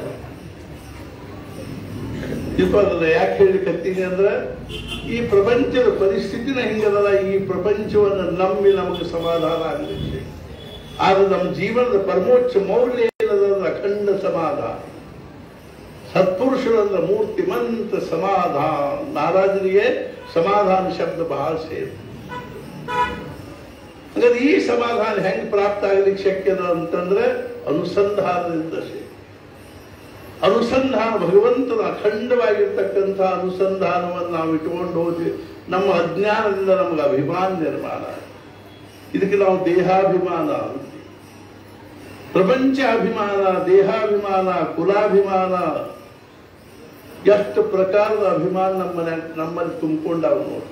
ನಮ್ಮಲ್ಲಿ ನಮ್ಮ ಅಂತಃಕರಣ ದುಡ್ಡಿನ ಅಭಿಮಾನ, ಪಾಂಡಿತ್ಯದ ಅಭಿಮಾನ, ದೇಹದ ಸೌಂದರ್ಯದ ಅಭಿಮಾನ, ಪರಾಕ್ರಮದ ಅಭಿಮಾನ, ಸಮಾಜದಲ್ಲಿ ಪ್ರತಿಷ್ಠೆಯ ಅಭಿಮಾನ, ಇವೆಲ್ಲ ಏನವನೋ ಇವು ಕ್ಷಣಿಕವಾಗಿರ್ತವೆ. ಯಾವ ಕ್ಷಣಕ್ಕೆಲ್ಲ ನಮ್ದು ಉಲ್ಟಾ ಪಲ್ಟಾ ಆಗ್ತದೆ. ಆದ್ದರಿಂದ ನಾವು ಏನ್ ಮಾಡಬೇಕು ಅಂದ್ರೆ ಸದ್ಗುರುಗಳಿಗೆ ಶರಣ ಹೋಗ್ತೀವಿ. ಅವ್ರು ಹೇಳ್ತಕ್ಕಂತಹ ಭಗವಂತನ ನಾಮಸ್ಮರಣೆಯನ್ನು ಮಾಡಬೇಕು. ಆದ್ದರಿಂದ ಸಮಾಜದವರು ಸತ್ಪುರುಷರ ಅವತಾರ ಏನದನು, ಇದು ಜನ್ಮ ನಮ್ಮ ಅರ್ಥಾತ್ ಒಂದು ಸಮಾಜದ ಒಂದು ಶತಮಾನದಲ್ಲಿ ಆ ಸಮಾಜದಲ್ಲಿ ಅಖಂಡ ಸಮಾಧಾನದಲ್ಲಿರ್ತಕ್ಕಂಥ ಒಬ್ಬ ವ್ಯಕ್ತಿ ನಮಗೆ ಭೇಟಿ ಆದ್ರು ಅಂದ್ರೆ ನಮ್ಮ ಅರ್ಥಾತ್ ನಮಗೆ ಭೇಟಿ ಆಗ್ತಿದ್ರೆ ನಮ್ಮ ಜನ್ಮ ಜನ್ಮಾಂತರದ ಪುಣ್ಯ ಅವಧಿಗೆ ಬಂದ ಅಂತ ತಿಳ್ಕೋಬೇಕು. ಅಷ್ಟ ಅಲ್ಲದೆ ಆ ಸಮಾಜ ಶತಮಾನಗಳವರೆಗೂ ಆ ಸಮಾಜ ಧನ್ಯ ಆಗಿ ನಮ್ಮೂರಾಗದೆ ಆ ಸತ್ಪುರುಷರಾಗಿ ಹೋದದ್ದು ಇವತ್ತಿನವರೆಗೂ ನಮಗೆ ಅವ್ರನ್ನ ಅನುಗ್ರಹದಿಂದ ನಮಗೆ ಸಮಾಧಾನದ ಅಂಥ ಒಂದು ಇದ್ರೊಳಗೆ ನಮಗೆ ನೋಡ್ತೀವಿ. ನಾವು ಮಹಾರಾಷ್ಟ್ರದಲ್ಲಿ ಸಾತಾರ ಅನ್ನುವಂಥ ಒಂದು ಜಿಲ್ಲೆಯಲ್ಲಿ ಗೋದ್ಲಾವಲೆ ಅನ್ನುವಂಥ ಒಂದು ಚಿಕ್ಕ ಹಳ್ಳಿಯಲ್ಲಿ ಮಹಾರಾಜರ ಅವತಾರ ಆಯಿತು. ನಾ ಮುಂಜಾನೆ ಹೇಳಿದೆ ಸಂಕ್ಷಿಪ್ತವಾಗಿ. ಅರ್ಥಾತ್ ಏನು ಅಂದ್ರೆ ಮಹಾರಾಜರು ಅವರು ಬಹಳ ಸಣ್ಣವರಿದ್ದಾಗಿದ್ರು ಅವರು ಉತ್ಕಟವಾಗಿರ್ತಕ್ಕಂಥ ಒಂದು ಆಧ್ಯಾತ್ಮಿಕ ಒಂದು ಜಿಜ್ಞಾಸ ತಳಮಳ ಆಯಿತು. ಮಹಾರಾಜ ಹೇಳ್ತಿದ್ರು 3 ಬೇಕು ನಮ್ಗೆ. ಮೊದಲೇದೇನು ಅಂದ್ರೆ ನಿಷ್ಠಾ ಬೇಕು. ನಮಗೆ ಭೌತಿಕ ಜಗತ್ತಿನ ಮೇಲೆ ಎಷ್ಟು ನಿಷ್ಠಾ ಅದ ನೋಡಿ. ಇದರಿಂದ ನಾನು ಸುಖಿ ಆಗ್ತೀನಿ. ನಮಗೆ ಸಂಬಳ ಶುರುವಾತು, ನೌಕರಿ ಹತ್ತು, ಸಂಬಳ ಶುರುವಾತು ಅಂದ್ರೆ ನಾವು ಕಲ್ಪನಾ ಮಾಡ್ಕೊಂಡ್ಬಿಡ್ತೀವಲ್ಲ. ಇದು ಅಂದ್ರೆ ನಾನು ಸುಖಿ ಆಗ್ತೀನಿ, ದುಡ್ಡಿನಿಂದ ನಾನು ಸುಖಿ ಆಗ್ತೀನಿ ಸುಖಿ ಆಗಿರುತ್ತೇನೆ ಅನ್ನುವಂಥ ಮನುಷ್ಯನನ್ನು ನಾನು ಈವರೆಗೂ ನೋಡಿಲ್ಲ ಮತ್ತು ಕೇಳಿಲ್ಲ. ದುಡ್ಡಿನಿಂದ ಸುಖಿಯಾದ ಮನುಷ್ಯನನ್ನು ನಾನು ಈವರೆಗೆ ಕೇಳಿಲ್ಲ ಮತ್ತು ನೋಡಿಲ್ಲ. ದುಡ್ಡಲ್ಲ ಮೂರ್ತಿವಂತ ದುಃಖ. ಪ್ರಪಂಚ ಅಲ್ಲ ಮೂರ್ತಿವಂತ ದುಃಖ. ಮೂರ್ಖ ಪರಮ ಮೂರ್ಖ ಮಾಜಿ ಮೂರ್ಖ ಜೋ ಮಾನಿ ಸಂಸಾರಿ ಸುಖ ಸಂಸಾರ ಎವಡ ದುಃಖ ಅನೇಕನಾಯ. ಪರಮ ಮೂರ್ಖರಲ್ಲಿ ಮೂರ್ಖರು ಯಾವನು ಸಂಸಾರದಲ್ಲಿ ಸುಖ ಅದ ಅಂತ ತಿಳ್ಕೊಂಡಾನ. ಈ ಸಂಸಾರದಲ್ಲಿ ಸುಖ ಅದ ಅನ್ನೋದು ನಮ್ದು ಅಜ್ಞಾನದ ಲಕ್ಷಣ. ವಿವೇಕಿನ ಅಂತೂ ಸರ್ವಂ ದುಃಖವೇ ಹೊರತು ನತು ಅವಿವೇಕಿನ. ಯಾವನು ಅವಿವೇಕಿ ಇದ್ದಾನೋ ಅವನಿಗೆ ಈ ಪ್ರಪಂಚದಲ್ಲಿ ಸುಖ. ಯಾವನು ವಿವೇಕಿ ಇದ್ದಾನೋ ಜನ್ಮ ದುಃಖಂ, ಜರಾ ದುಃಖಂ, ಜಾಯಾ ದುಃಖಂ ಪುನಃ ಪುನಃ ಅಂತಕಾಲಂ ಮಹಾ ದುಃಖಂ ತಸ್ಮಾತ್ ಜಾಗೃತಿ ಜಾಗೃತಿ. ಜನ್ಮ ದುಃಖ, ಹುಟ್ಟಿ ಬರೋ ದುಃಖ ರೀ. ಅವು ಒಳಗಿಂದ ಡಯಾಬಿಟಿಸ್ ತಗೊಂಡ ಬಂದಿರ್ತಾವೆ, ಒಳಗಿಂದ ಏನಾದ್ರೂ ಒಂದು ಜಗ್ ತಗೊಂಡ ಬಂದಿರ್ತಾವೆ. ಮತ್ತು ಅರ್ಥಾತ್ ಅದು ಹೊರಗೆ ಬರುವ ಪರಿಸ್ಥಿತಿ ಎಂಥ ಬಿಕಟ್ಟಿರ್ತದೆ. ಈಗಂತೂ ಹೊಟ್ಟೆ ಕೊಯ್ದು ಹೊರಗೆ ತೆಗಿತಾರೆ. ಅದ್ರದ್ದು ಹಿಂಸಾ ಬ್ಯಾಡ್ರಿ ಸುದ್ದಿ. ನಮಗೆ ಉದಾಹರಣೆಗೆ ಅರ್ಥಾತ್ ನಮ್ಗೆ ಹೇಳ್ತಾರೆ ಹಿಂಗ್ ತ್ರಾಸ ಆತ್ರಿ, ಹಿಂಗ್ ತ್ರಾಸ ಆತ್ರಿ. ಮೊನ್ನೆ ಯಾರ್ದೋ ಒಬ್ಬರು ಸೀಸನ್ ಮಾಡಿದಂತ ಆ ಚಾಕು ಒಳಗೆ ಇಟ್ಟು ಮರೆತು ಹೊರಗೆ ಹಾಕಿಬಿಡ್ತಾರೆ. ಹಾಗೆ ಹೆಣ್ಮಗಳಿಗೆ ತ್ರಾಸ ಆಗ್ಬೇಕು ಮತ್ತೊಂದ್ಸಲ ಹರಿದು ಹೊಟ್ಟೆ ಹರಿದು ನೋಡಿದ್ರೆ ಒಳಗೆ ಚಾಕು ಅಂತ.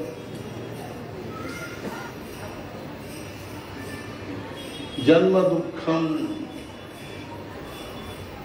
ತಾಯಿ ಹೊಟ್ಟೆಯೊಳಗೆ ನಾವು ಅರ್ಥಾತ್ ತಲೆ ಕೆಳಗಾಗಿ ಜೋತಾಡ್ತಿರ್ತೀವಿ, ಹಂಗೆ ತಲೆನ ಮುಂಚೆ ಬರ್ತದೆ ನಾವು. ಕ್ವಚಿತ್ ಕಾಲ ಯಾರೋ ಮುಂದಾಗಿ ಹುಟ್ಟಿರ್ತಕ್ಕಂಥವ್ರು ತಲೆ ಕೆಳಗೆ ಮಾಡಿ ಜೋತಾಡ್ತಿರ್ತೀವಿ. ಅಲ್ಲಿಯ ಒಂದೆಲ್ಲ ಒಂದೇನದನೋ ಅದೆಲ್ಲ ಕಲ್ಪನಾತೀತವಾಗಿರುವಷ್ಟು ಬಾಲಿನ್ಯ ತುಂಬಿರ್ತದಲ್ಲಿ. ಅದರೊಳಗೆ ನಾವು ಆ ಜಠರಾಗ್ನಿ ಒಳಗೆ ಕುದೀತಿರ್ತೀವಿ. ಅವಾಗ ನಾವು ಭಗವಂತನಿಗೆ ಪ್ರಾರ್ಥನಾ ಮಾಡಿದ್ವಿ, ಭಗವಂತ ಹಿಂದೆ ಅನೇಕ ಜನ್ಮಗಳಲ್ಲಿ ಅನುಭವಿಸಿರೋ ದುಃಖ, ಈ ಗರ್ಭವಾಸದ ದುಃಖ ಇದನ್ನೆಲ್ಲ ನೋಡಿ ನನಗೇನು ಅನಿಸ್ತದೆ, ತಿರುಗಿ ಗರ್ಭವಾಸಕ್ಕೆ ಬರಬಾರ್ದಪ್ಪ. ಆದ್ರೆ ನಾ ಇದೊಂದು ಸಲ ಈ ಗರ್ಭದಿಂದ ಹೊರಗೆ ಬಂದೆ ಅಂದ್ರೆ ಏನಾದರೂ ಮಾಡಿ ನಿನ್ನನ್ನು ನಾನು ನಿನ್ನ ಪಡ್ಕೊಂಡು ನಿನ್ನ ಸಾಕ್ಷಾತ್ಕಾರ ಮಾಡಿಕೊಂಡು ಈ ಪುನರಪಿ ಜನನಂ ಪುನರಪಿ ಮರಣಂ ಅನ್ನುವಂಥ ಈ ಒಂದು ಜನ್ಮ ಮರಣದ ಚಕ್ರದಿಂದ ಬಿಡುಗಡೆ ಆಗ್ತೀನಿ ಅನ್ನುವಂಥ ದೃಷ್ಟಿಯಿಂದ ನಾನು ಅರ್ಥಾತ್ ಏನು ಅಂತ ನಾವು ಪ್ರಾರ್ಥನಾ ಮಾಡ್ತಾ ಇರ್ತೀವಿ. ಭಗವಂತ ಇದು ಒಂದು ಸಲ ಅದರ ಹೊರಗೆ ಬಂದ ಕೂಡಲೇ ಅದೆಲ್ಲ ಮರ್ತು ಹೋಗ್ತದೆ. ಈ ವೈಷ್ಣವಿ ವಾಯುವಿನ ಆದಿ ಮಾಯೆಯ ಒಂದು ಸಂಪರ್ಕ ಬಂದ ಕೂಡಲೇ ಅದನ್ನೆಲ್ಲ ಮರ್ತು ಮತ್ತೆ ಅಂತ ಹೇಳಲಿಕ್ಕೆ ಹತ್ವಿ. ಮನೆಯಾಗೆ ತಾಯಂದ್ರು ನಮಗೆ ನಾಲಿಗೆ ಜೇನುತುಪ್ಪ ಏನು ವರ್ಷದ ನೋಡ್ರಿ, ಅವತ್ತಿನಿಂದ ರುಚಿ ಶುರು ಆದದ್ದು. ಸಣ್ಣ ಮಕ್ಕಳಿಗಾಗಿ ಏನ ಕೊಡಿ ಬಾಯಾಗಬೇಕು, ಏನ್ ಕಲ್ಲು ಮಣ್ಣು ಗುಂಡು ಏನ್ ಕೊಟ್ಟಿದ್ರೆ ಪಟ್ಟ ಬಾಯಾಕೋದು. ಯಾಕಂದ್ರೆ ವಾಸನ ಅಲ್ಲೇ ಶುರು ಉದ್ಭವ. ಆಮೇಲೆ ವಾಸನಾದ ಪ್ರಚಂಡ ಬಳ್ಳಿ ಬೆಳೆದು ಅದ್ರೊಳಗೆ ಕಹಿ ಹಣ್ಣಾಗಲಿ ಶುರುವಾದ ತಿಳ್ಕೊ. ಆದ್ದರಿಂದ ಏನದ ಅಂತ ತಿಳ್ಕೊಂಡು ಕೇಳಿದ್ರೆ ಈ ಜನ್ಮ ಅಂದ್ರೆ ದುಃಖ. ಜನ್ಮ ದುಃಖಂ, ಜರಾ ದುಃಖಂ, ವಾರ್ಧಕ್ಯ. ಆ ದುಃಖದ್ದಂತೂ ಅನುಭವಿಸಿದವರಿಗೆ ಬರ್ತದೆ. ಶಾಸ್ತ್ರಗಳಲ್ಲಿ ಸಾಕಷ್ಟು ಹೇಳ್ತಾರೆ. ನಿನ್ನ ನಾವು ಯಾರಿಗೋ ಮುಂದೆ ಸಹಜ ಹೇಳಿಕತ್ತಿದ್ವಿ. ಅರ್ಥಾತ್ ಮನುಷ್ಯ ಭಗವಂತನಿಗೆ ಕೇಳಿದ, ಭಗವಂತ ಏನಪ್ಪ ನೀ ಪಟ್ನ ಬರ್ತಿದಿ ತಗೊಂಡು ಹೋಗಿಬಿಡ್ತೀನಿ, ನಮಗೆ ಸ್ವಲ್ಪ ಪೂರ್ವ ಸೂಚನೆ ಏನಾದರೂ ಕೊಡ್ಬೇಕಿಲ್ಲೋ, ನಾ ಇನ್ನು ಒಯ್ಯೋ ದಿವಸ ಬಂದು ಎಚ್ಚರ ಆಗಲಿ. ಭಗವಂತದ ಎಷ್ಟು ಪ್ರಕಾರದಿಂದ ಕೊಡ್ತೀನಪ್ಪ, ನೀನ ಲಕ್ಷ ಕೊಡೋದು ನಾನೇ ಏನ್ ಮಾಡಿ ಏನ್ ಕೊಡ್ತೀಯ ಅಂತ ನೀನು ನೋಡು. ಮೊದಲೇ ಕೂದಲ ಬೆಳಗ್ ಮಾಡ್ಲಿಕ್ಕೆ ಸಾವಧಾನ ಆಗ್ಬೇಕು ನಾವು. ಇನ್ನು ಕೂದಲು ಬೆಳಗಾಲಿಕ್ಕವ ಇನ್ನು ಗ್ಯಾರಂಟಿ ಇಲ್ಲ. ಆಮೇಲೆ ಸಣ್ಣಂಗೆ ಹಲ್ಲು ಬೀಳ್ಲಿಕ್ಕೆ ಹತ್ತಾವ, ಎರಡನೇ ಸೂಚನಾ. ಆಮೇಲೆ ಮೂರನೇದ್ದೇನೋ ಕಿವಿ ಕೇಳಿಸು ಕಡಿಮೆ ಆಗ್ಲಿಕ್ಕೆ ಹತ್ತಾವ. ಹಲ್ಲು ಬಿದ್ದು ಹೋಗ್ಕೂಡೆ ಸೆಟ್ ಹಾಕ್ಸ್ಕೊಂಡು ಮತ್ತೆ ಕಟಕ್ ಹತ್ತಿರ ತಿಳಿಸ್ಕೊಂಡು ರಾತ್ರಿ ಹೊಟ್ಟೆ ನೋಯ್ದು ಮುಂಜಾನೆದ್ದು ಎಡತಾಕಿ ಮನ್ಯಾಗ ಬೈತಿರ್ತಾರ. ನಿಮಗ್ ಪಚನ ಮಾಡಿ ಹಲ್ಲು ಗಟ್ಟೆವರಿ ಕರೆ ಹೊಟ್ಟೆ ಗಟ್ಟಿಲ್ಲ, ಯಾಕೆ ತಿಂತೀರವು? ಮತ್ತೆ ನಾವು ಸ್ವಲ್ಪ ಜುಣಕ ಹಾಕ್ತವ್ರು ಚಲೋ ಕಟ್ಟದ ಅನ್ನ ಉಂಡು ಗಪ್ಪ ಮಲ್ಕೋಬಾರ್ದ. ಸಣ್ಣ ಕಿವಿ ಕೆಲಸ ಏನಂದ್ರಿ, ನಿಮ್ಗೆ ಯಾಕೆ ಬೇಕು ಅವ್ರು ಏನಾದ್ರು ಯಾಕೆ?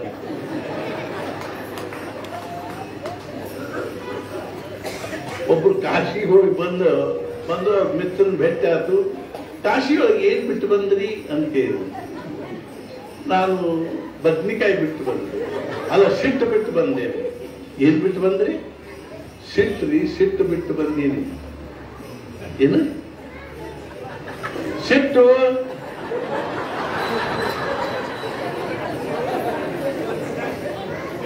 ಹಿಟ್ಟ ಹಿಟ್ಟಲ್ಲಿ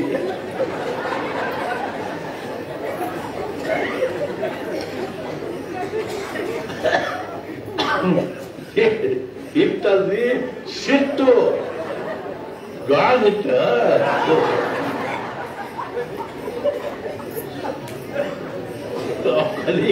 ಕಲಿಕವ ಕಮಾ ಕೊಡ್ತೀನಿ ಒಂದು ಎಷ್ಟು ಬಹಳ ಕಟ್ಟಿರೋದು. ಅಷ್ಟೆಲ್ಲ ಬಿಡ್ಲಿಕ್ಕೆ ಹೋಗ್ಬಾರ್ದು. ಗೋಂದಾವಲಿ ಒಳಗ ಒಮ್ಮೆ ವಾಮನರಾವ್ ಜ್ಞಾನೇಶ್ವರಿ ಅಂತ ಅವರು ಒಂದ್ ದಿವಸ ಮಹಾರಾಜರು ಏನ್ ಹೇಳಿಕತ್ತಿದ್ರು, ಭಗವಂತನ ದರ್ಶನ ಆಗ್ಬೇಕಾದ್ರೆ ನಮ್ಮಲ್ಲಿ ಕಾಮ, ಕ್ರೋಧ, ಲೋಭ, ಮದ, ಮೋಹ ಇವೆಲ್ಲ ಹೋಗ್ಬೇಕು, ಅಂತಃಕರಣ ಶುದ್ಧ ಆಗಬೇಕು. ಅಂದ ಕೂಡಲೇ ಇವರು ವಾಮನರಾವ್ ಜ್ಞಾನೇಶ್ವರಿ ಹೇಳಿದ್ರು, ನನಗಂತೂ ಇನ್ನೇನು ವಯಸ್ಸಾಗಿದ್ರೆ ಹಿಂಗಾಗಿ ಏನು ಕಾಮ ಇವನ್ ಪ್ರಶ್ನೆ ಇಲ್ಲ. ಆಮೇಲೆ ಕ್ರೋಧ ನನಗೆ ಒಟ್ಟ ಸಿಟ್ಟ ಬರ್ತದೆ, ಲೋಭ ಏನಿಲ್ಲ ಆ ಕಡೆಗೆ ಏನಿಲ್ಲ. ಈ ಸದ್ಯ ಅವರು ಅಂಗಡಿಯಿಂದ ರವಾ ಸಕ್ಕರೆ ತರ್ಲಿಕ್ಕೆ, ಈಗ ನೋಡಿ ಯಾರಾದ್ರೂ ಕೇಳಿದ್ರೆ ಕೊಟ್ಬಿಡ್ತಾರೆ 100 ಗ್ರಾಮ್ ಸಕ್ಕರೆ 100 ಗ್ರಾಮ್ ರವಾ ಕೊಟ್ಟು ನಾವು ಲೋಡ್ ಇರ್ತದೆ. ಹುಗಿ ಹಂಗಾರೆ ಚಲೋ ತಯಾರಿ ಅದ, ಹಂಗಾರ ಆಗ್ಲಿ, ಬಹಳ ಸಂತೋಷ ಆಯ್ತು, ನಿಮಗೆ ಲಘುನ ಭಗವಂತನ ದರ್ಶನ ಅಂತ ತಿಳ್ಕೊಂಡು ಹೇಳಿಕೊಳ್ಳಿ. ಅವ್ರು ಹೋದ್ರು ತಮ್ಮ ಕೋಲಿಗೆ ಹೋಗಿ ಅಲ್ಲಿ ಅಭಂಗ ಬರ್ಕೊಂಡು ಕೂತಿದ್ದು. ಚಲೋ ಐತೆ, ಸಾತ್ವಿಕ ಬಂದು ಸಾತ್ವಿಕ ಇರ್ತದೆ ಹಂಗೆಲ್ಲ. ಅಷ್ಟೊತ್ತಿಗೆ ಒಬ್ಬ ಪಂಡರ್ಪುರದ ಮನುಷ್ಯ ಬಂದು ಮಹಾರಾಜ ಶಿಷ್ಯ ಅಲ್ಲೇ ಇರ್ತಿದ್ದ, ರೂಪಲಕ್ ಅಂತ ಅವನ ಹೆಸರು. ಬರೀ ಹುಂಬಿದ್ದವ. ಮಹಾರಾಜ ರೂಪಲಕ್ ಹೋಗ ವಾಮನರಾವ್ಗ ಸಿಟ್ಟು ಬರಂಗಿಲ್ಲ, ಏನ್ ಬೇಕಾದ್ದು ಮಾಡೋ ಸಿಟ್ಟಿಗೆ ಬಸ್ಸವ. ನಾವು ಹಿಂಗೆ ಚಾಲೆಂಜ್ ಕೊಡ್ಲಿಕ್ಕೆ ಬರೋದು, ಏನ್ ಬೇಕಾದ ಅಂದ್ರಿ ಆಡ್ರಿ, ನಮಗೆ ಸಿಟ್ಟು ಬರಂಗಿಲ್ಲ ನೋಡ್ರಿ, ಸಿಟ್ಟು ತರಿಸ್ ನೋಡ್ನು. ಅವ ಹೋದ್ರಿ ರೂಪಲಕ್ಕ, ಹೊರಗೆ ಕಟ್ಟಿ ಮೇಲೆ ಕೂತ, ಒಳಗೆ ಕೂತ್ಕೊಂಡು ಅರ್ಥಾತ್ ಅಲ್ಲಿ ಹೋಗಿ ದೊಡ್ಡ ಮುದೋಡ್ಯ ಬಂದಾನಿ, ದೊಡ್ಡ ಗದಿಯನ್ನು ಪರಮಾರ್ಥ ಮಾಡ್ತಾ. ಇಲ್ಲಿ ಜ್ಞಾನೇಶ್ವರಿ ಬರ್ಕೋತ ಕೂತ್ರಿ ಪರಮಾರ್ಥ ಮಾಡಿದಂಗೆ ಏನಲ್ಲ ಹುಚ್ಚುಚ್ಚಾರ ಬಡ್ಕೋತ 2 ಹೊತ್ತು ತಿಂತಾವ ಕೂಡ್ತಾವ ಅಂತ ಏನ್ ಬೇಕಂತ ಬೈಲಿಕ್ಕೆ. ಇಲ್ಲಿ ವಾಮನರಾವ್ರು ರೂಪಲಾಕ್, ನಂದು ನಿಂದು ಏನ್ ಸಂಬಂಧ ಇಲ್ಲ, ಏನಾರು ಯಾಕೆ ಬರ್ತಾವ ತುಡ ತಂದಂತದ್ದು. ಮುಂದೆ ಅವ್ವ ಅಪ್ಪ ಎಲ್ಲ ಶುರು ಆದ ಕೂಡಲೇ ಮುಖ ಸಿಟ್ಟು ಬಂತ ನೋಡ್ರಿ. ಆ ರೂಢ ಕಟ್ಟಿಗೆ ಇರ್ತಿದ್ರು, ಮುಟ್ಪಟ್ಟಿರ್ತಿದ್ರು, ಆ ರೂಢ ಕಟ್ಟಿಗೆ ತಗೊಂಡು ಏನಂತ ಜಮಗಾರ ತಗೊಂಡು ಎದ್ದು ಕೂಡ ರೂಪಲಕ್ಕಿ ಅವ್ರು ಸಿಟ್ಟು ತರಿಸ್ಲಿಕ್ಕೆ ಬಂದಿಲ್ಲ, ಅವ್ಗೆ ಯಾಕೆ ಸಿಟ್ಟು ಹೇಳ್ತಾವ ಅಂದ ಕೂಡ ಬಡ ಬಡ ಮಹಾರಾಜನ ಮುಂದೆ ಹೋದ. ಮಹಾರಾಜ ಆಣ್ಲೆ ಬಗ ಲಚಾಡ್ಡ ಅಂತ. ಅಷ್ಟೊತ್ತಿಗೆ ಅವ್ರು ಸಿಟ್ಟಿಗೆ ಎದ್ದು ಬಂದು ವಾಮನರು ಮಹಾರಾಜನ, ಏನ್ರಿ ಮಹಾರಾಜ್ ನೀವು ಸಹಿತ ಹಂಗ ಮಾಡ್ತೀರಿ ಅಂತ ಸುಡ್ಸ್ಗಾಲ ತಾಮಸಿ ಜನರನ್ನ ಇಟ್ಕೋತೀರಿ ನೋಡ್ರಿ, ಸುಡ್ಸೋಳ ನಾನು ಮುಸಾಫರಿ ಮಾಡಿಲ್ಲ ಬಿಟ್ಟಿಲ್ಲ, ನಾ ಸುಮ್ಮನೆ ಬರ್ಕೋತ್ ಕೂತೀನಿ, ನೀವು ಬಂದು ಕಟ್ಟಿ ಮಾಡಿ ಕೂತಿ ಹೆಂಗ್ ಬೇಕು ಅವ್ವ ಅಪ್ಪ ಎಲ್ಲ ಬೈಲಿಕ್ಕೆ ಏನ್ ಸಂಬಂಧ ರೀ ಒಂದು, ಇಂಥವ್ರನ್ನೇ ಇಟ್ಕೋತೀರಿ ನೀವು ಬರೇ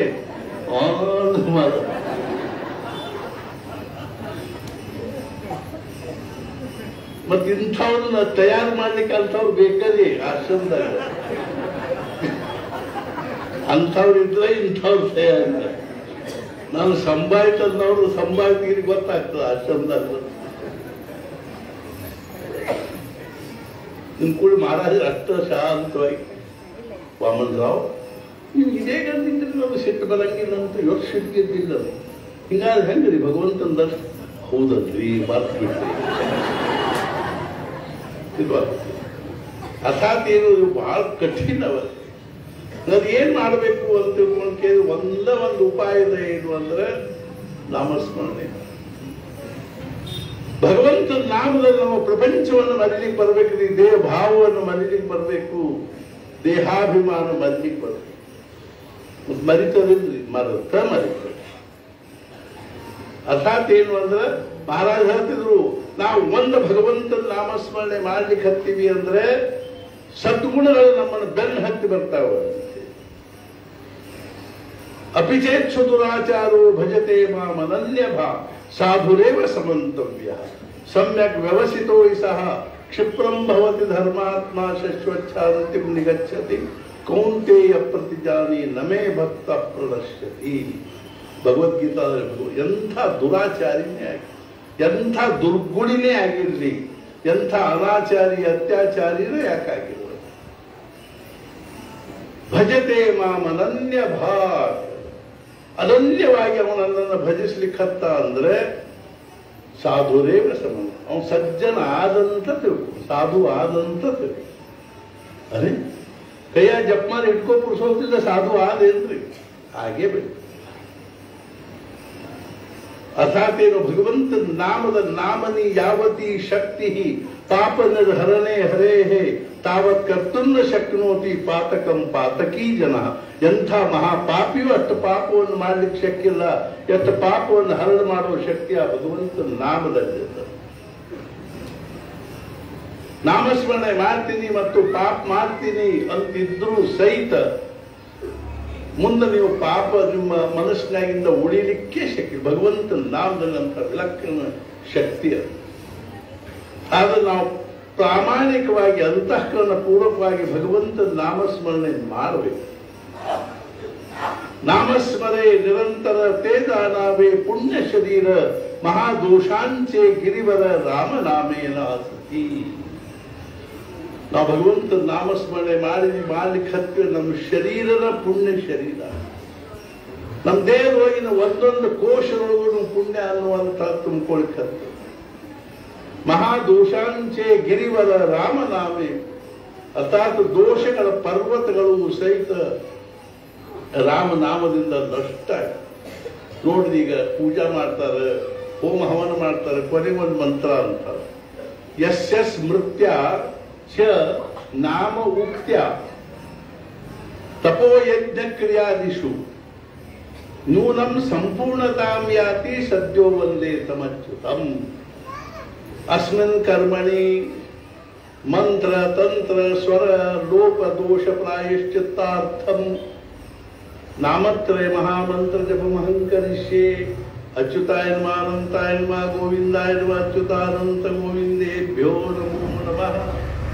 ನಮಗೆ ಅರ್ಥದಲ್ಲಿ ಲಕ್ಷ್ಯದಾಗಿದೆ. ಯಶಸ್ಮೃತ್ಯ ಬಿಡು ಸ್ವಲ್ಪ ಅಂತಾರೆ.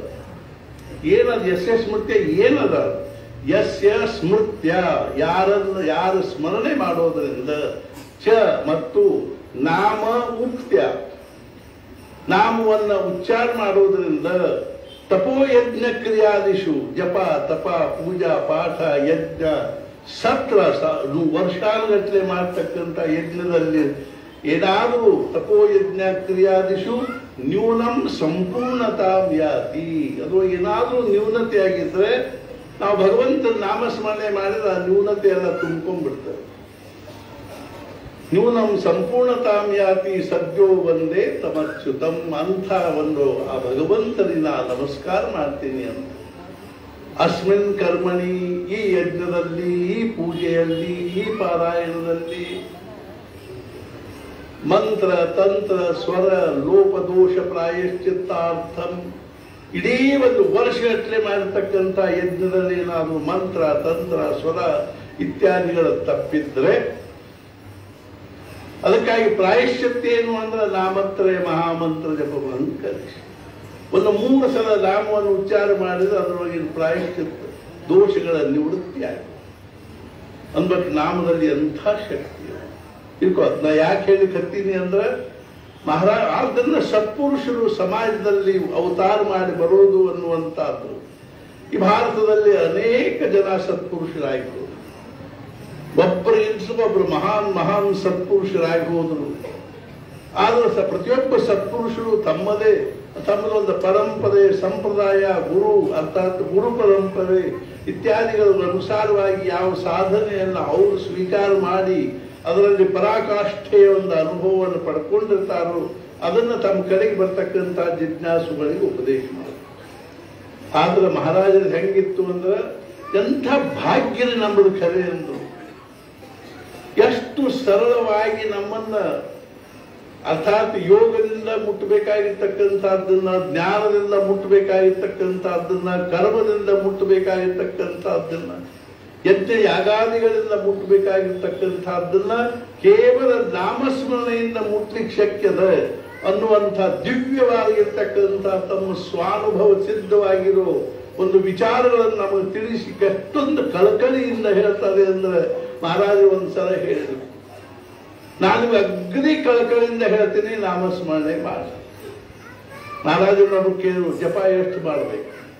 ನಿಮ್ಮ ಪರಿಸ್ಥಿತಿ, ನಿಮ್ಮ ನೌಕರಿ ಚಾಕರಿ ದಂಧ ಉದ್ಯೋಗ ಅಥವಾ ಪರಿಸ್ಥಿತಿ ಏನದನೋ ಅದನ್ನ ಪ್ರಾಮಾಣಿಕವಾಗಿ ಮಾಡಿಕೊಂಡು ಅದನ್ನು ನಿರ್ವಹಿಸಿಕೊಂಡು ನಿಮಗೆ ಎಷ್ಟು ಸಮಯ ಪ್ರಾಮಾಣಿಕವಾಗಿ ಎಷ್ಟು ಸಮಯ ಸಿಗುತ್ತದನೋ ಅಷ್ಟು ಮಾಡಿದ್ರೆ ಸಾಕು. ವಾ, ಹಿಂಗ್ಯಾರಾದ್ರೂ ಹೇಳಲಿಕ್ಕೆ ಶಕ್ಯದ?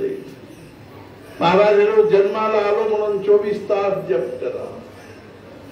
ಹುಟ್ಟಿ ಬಂದೀವಿ ಅಂತ 24 ತಾಸು ಜಪ ಮಾಡ್ರಿ. ಯಾರಿಗೆ ಶಕ್ಯದ 24 ತಾಸು ಜಪ ಮಾಡಲಿಕ್ಕೆ? ಮಾಡೋರು ಇದ್ದಾರೆ. ಅಖಂಡ ನಾಮಸ್ಮರಣೆ ಮಾಡ್ತಕ್ಕಂಥ ಅವ್ರ ಜಪ ಬಾಯಿಂದ ಅಲ್ರಿ ಅಂದ ನಡೀತಾನೆ, ಅದಕ್ಕೆ ಅಜಪ ಜಪ ಅಖಂಡವಾಗಿ. ಅದು ಎಲ್ಲಿವರೆಗೂ ಅದಕ್ಕೆ ಮೆದುಳಿನ ಸಂಬಂಧ ಅದನ್ನು ನಾಮಕ್ಕೆ, ಅಲ್ಲಿವರೆಗೂ ಅದ್ರ ಮೇಲೆ ಏನದ ಅಂದ್ರೆ ಬುದ್ಧಿಯ ನಿಯಂತ್ರಣ ಅದ. ಆದ್ರೆ ಒಂದು ಅವಸ್ಥೆ ಹೆಂಗ್ ಬರ್ತದಲ್ಲ, ಮೆದುಳಿನ ಸಂಬಂಧ ತಪ್ಪು ಹೋಗ್ಬಿಟ್ಟು, ಮೆದುಳಿನ ಸಂಬಂಧ ತಪ್ಪು ನಾನು ನಡಲಿಕ್ಕೆ ಅದೇಂಗ್ರಿ, ಹಾರ್ಟ್ ಬೀಟಿಂಗ್ ನಡೆದಿಲ್ರಿ, ಬ್ಲಡ್ ಸರ್ಕ್ಯುಲೇಷನ್ ನಡೆದಿಲ್ಲ, ಅದು ಮೆದುಳು ಆದೇಶ ಕೊಟ್ಟಂಗೆ ಹಾರ್ಟ್ ಬೀಟಿಂಗ್ ಆಗ್ತದೆ.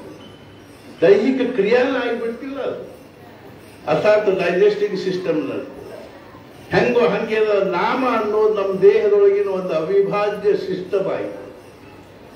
ಆವಾಗ ನಾಮಸ್ಮರಣೆಗೂ ಮತ್ತು ಮೆದುಳಿಗೂ ಏನು ಸಂಬಂಧ ಉಳಂಗೆ, ಆವಾಗ ನಡೀತಕ್ಕಂಥ ನಾಮ ಹೆಂಗೆ ಹಾರ್ಟ್ ಬೀಟಿಂಗು ಅರ್ಥಾತ್ ಏನು ಒಂದು ಕ್ಷಣನೂ ನಿಲ್ಲದ ಹೆಂಗೆ ನಡೆದನೋ ಹಂಗೆ ನಾಮ ನಡಿಲಿಕ್ಕೆ. ಇದು ಅಜಪ ಜಪದ ಅಕ್ಷರ. ಅದ್ರೊಳಗೆ ಯಾರು ಮಾಡೋ ಕಾರಣನ ಉಳಿದರು. ರಾಮ ಹಮಾರ ಜಪ ಕರತ ಹೈ ಹಮ್ ಬೈಠೆ ಹೈ ಆರಾ.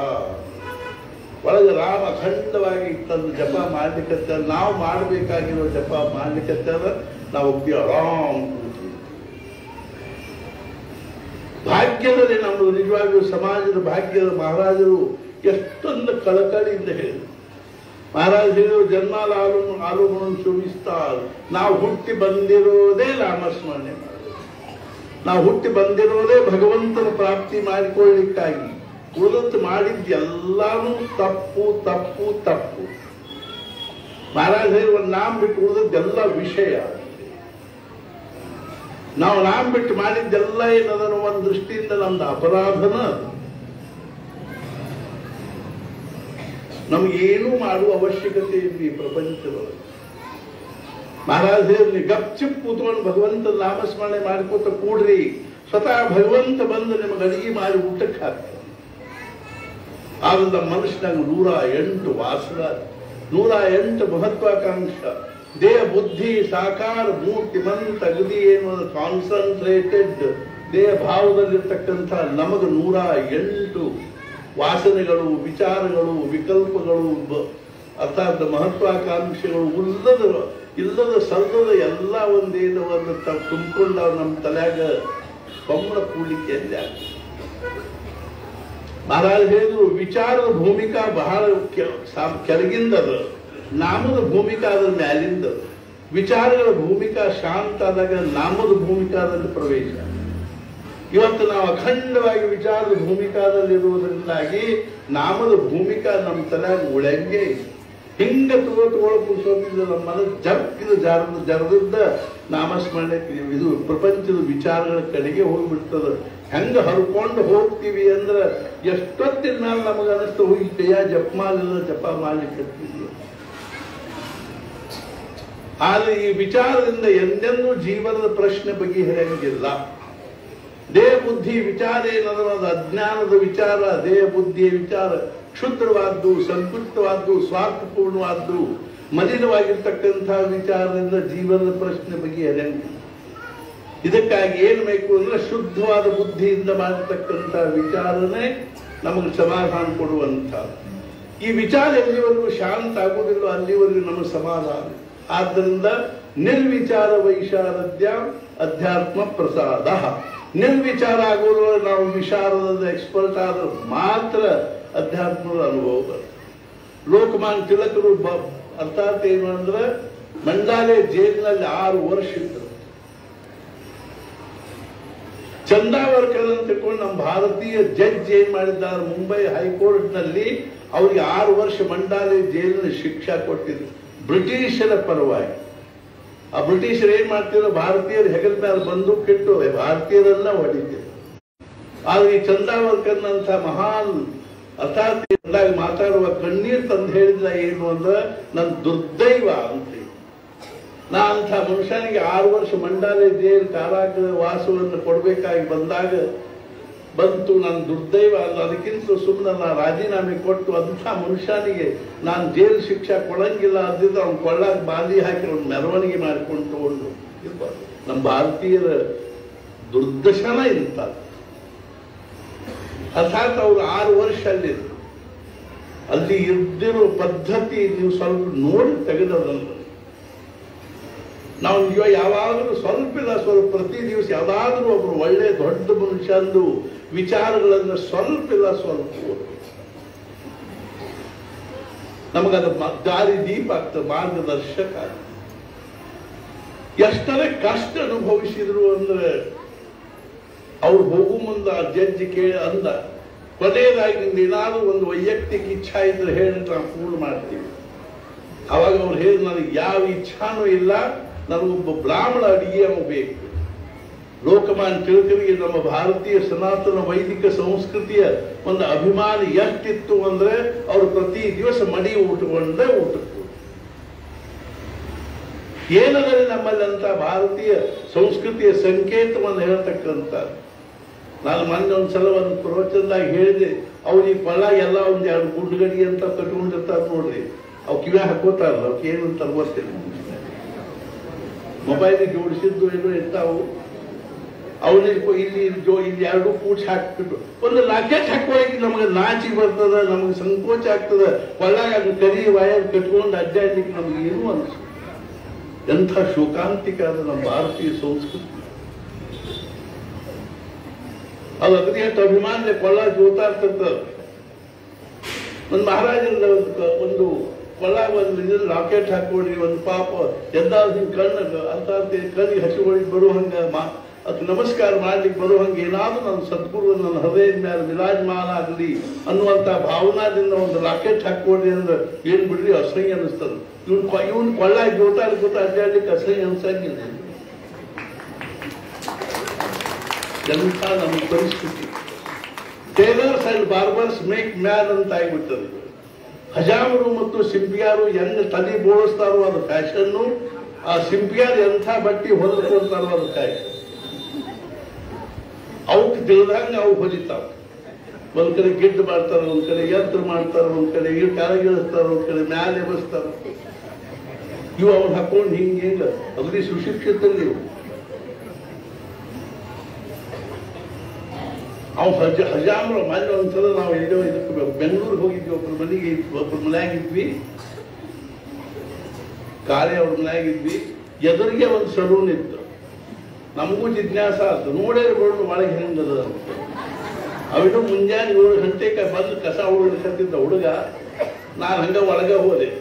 ಒಂದು 10 ನಿಮಿಷ ಕೂಡ್ರಿ, ಕಸ ಹೊಡಿಗೆ ಬರ್ತೀನಿ, ಆಮೇಲೆ ನಿಮ್ ತಲೆ ಬೋಳಿಸ್ತೀನಿ. ನಾನು ತಲೆ ಬೋಳಿಸ್ಕೊಳ್ಳೋದು ಇಲ್ಲಪ್ಪ, ನಿಮ್ಮ ಸಾಮಗ್ರಿಗಳನ್ನು ನೋಡ್ಲಿಕ್ಕೆ ಬಂದಿಲ್ಲ. ಇಂಥ ಎತ್ತರದ ಫೋಟೋ ಹಾಕಿದಿ, ಅದಕ್ಕೆ ನಿಮ್ಮ ಸಾಮಗ್ರಿ ನೋಡ್ಲಿಕ್ಕೆ. ನಾನು ಇದೇನು ಅಂತೆಲ್ಲ ಕೇಳಿದೆ ಅವರು. ನಾನು ನಿನ್ನೆ ಅಗ್ರಿ ಮ್ಯಾಕ್ಸಿಮಮ್ ಎಷ್ಟು ರೂಪಾಯಿ ಬೋಳಿಸ್ತೀಪ. ನಾವು ಹೇಳ್ದ ಒಂದು 100 ರೂಪಾಯಿ ಬೋಳಿಸ್ತೀನಿ, 100ರಿಂದ 500 ತನಕ ಬೋಳಿಸ್ ಬೇಡ ಸರಿ ಅಂತ. ಒಂದ್ ದಿವಸ ಬೆಂಗಳೂರಿನಾಗ ನಾವು ಮಂದಿರ ಕಡೆ ಹೊಂಟಿದ್ವಿ, ನಮ್ಮ ಪ್ರವಚನ ಇರ್ತದೆ. ದಾರ್ಯಾಗ ಒಬ್ಬ ಸಿಂಪಿಯಾನ್ ಮನಿ, ಆ ಸಿಂಪಿಯಾನ್ ಅಂಗಡಿ ಬಾಜುಕ್ ಒಂದು ಫೋಟೋ ಹಾಕಿದ್ರಿ, ಮ್ಯಾಲಿಂದ ಕೆಳತಂತ. ಇದು ಅನ್ನು ಪಾರ್ಲಿಮೆಂಟರಿ ಆಗ್ತದೆ ಹೇಳೋದು, ಆದ್ರೆ ಏನ್ ಮಾಡ್ಬೇಕು ಹೇಳಿ ಪರಿಸ್ಥಿತಿ ನನಗೆ. ಆ ಹಿಂದೆ ಹೆಣ್ಮಕ್ಳದ್ದು ಅರ್ಥಾತ್ ಜಂಪರದ್ದು ಬ್ಲೌಸಿಂದು ಹಿಂದಿನ ಡಿಸೈನರ್ ಫೋಟೋ ಇತ್ತು. ನಮ್ ಗಾಡ್ಯಾಗೂ ಹೆಣ್ಮಕ್ಳು ಕೂತಿವ್ರಿ, ಇವ್ರೆಲ್ಲ ಕೂತಿರ್ ಬರ್ತವ್ರು. ಅವರು ಕೇಳಿದ್ವಿ, ಏನ್ರಿ ಇವೆಲ್ಲ ಏನ್ರಿ ಅಂತ ಕೇಳಿದ್ವಿ. ಹಿಂದಿನ ಡಿಸೈನ್ ಇವ್ನು ಹೊಲಿಲಿಕ್ಕೆ ಏನ್ ತಗೋತಾರ್ರಿ? ಇವ್ನು ಹೊಲಿಲಿಕ್ಕೆ 12,000 ರೂಪಾಯಿ ತಂತ. ನಾವು 12,000 ರೂಪಾಯಿ ಮಂದಿಗೆಲ್ಲ ಬಟ್ಟೆ ಆಗ್ತಾವ.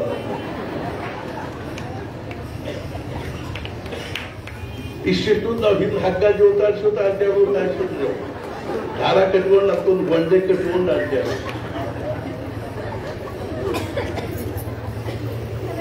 ಇದು ನಮ್ಮ ಸಂಸ್ಕೃತಿನ, ಇದು ನಮ್ಮ ಶಿಕ್ಷಣ, ಇದು ನಮ್ಮ ವಿಜ್ಞಾನ. ಎಷ್ಟಾಗ ಹೊಂಟಿವಿ ನಾವು ಅನ್ನೋದು ನಮ್ಗೆ ಅರ್ಥ ಆಗ್ತಾ ಇಲ್ಲ. ಮತ್ತೇನಪ್ಪಾ ಅಂದ್ರೆ ಸಾಫ್ಟ್ವೇರ್ ಇಂಜಿನಿಯರು, ಹಾರ್ಡ್ವೇರ್ ಇಂಜಿನಿಯರು. ನಮ್ಮಲ್ಲಿ ಸಾಫ್ಟ್ವೇರ್ ಇಂಜಿನಿಯರು ಅಂತಂದ್ರೆ ಒಳಗೆ ಒಳಗೆ ಪೂಜೆ ಮಾಡೋದು, ಇದನ್ನು ಮಾಡೋದು, ಏನಾದ್ರು ಬರೆಯೋದು, ಓದೋದು ನಮ್ಮಲ್ಲಿ ಸಾಫ್ಟ್ವೇರ್ ಇಂಜಿನಿಯರು. ಹಾರ್ಡ್ವೇರ್ ಇಂಜಿನಿಯರ್ ಅಂದ್ರೆ ಈಗ ನೋಡಿ ಚಿದಂಬರೇಶ್ವರ ಗುಡಿ ಅಂತ ಕಲ್ಲು ಹೊರೋದು, ಮಣ್ಣು ಹೊರೋದು, ಸಿಮೆಂಟ್ ಹೊರೋದು, ಇದು ಹಾರ್ಡ್ವೇರ್ ಇಂಜಿನಿಯರ್.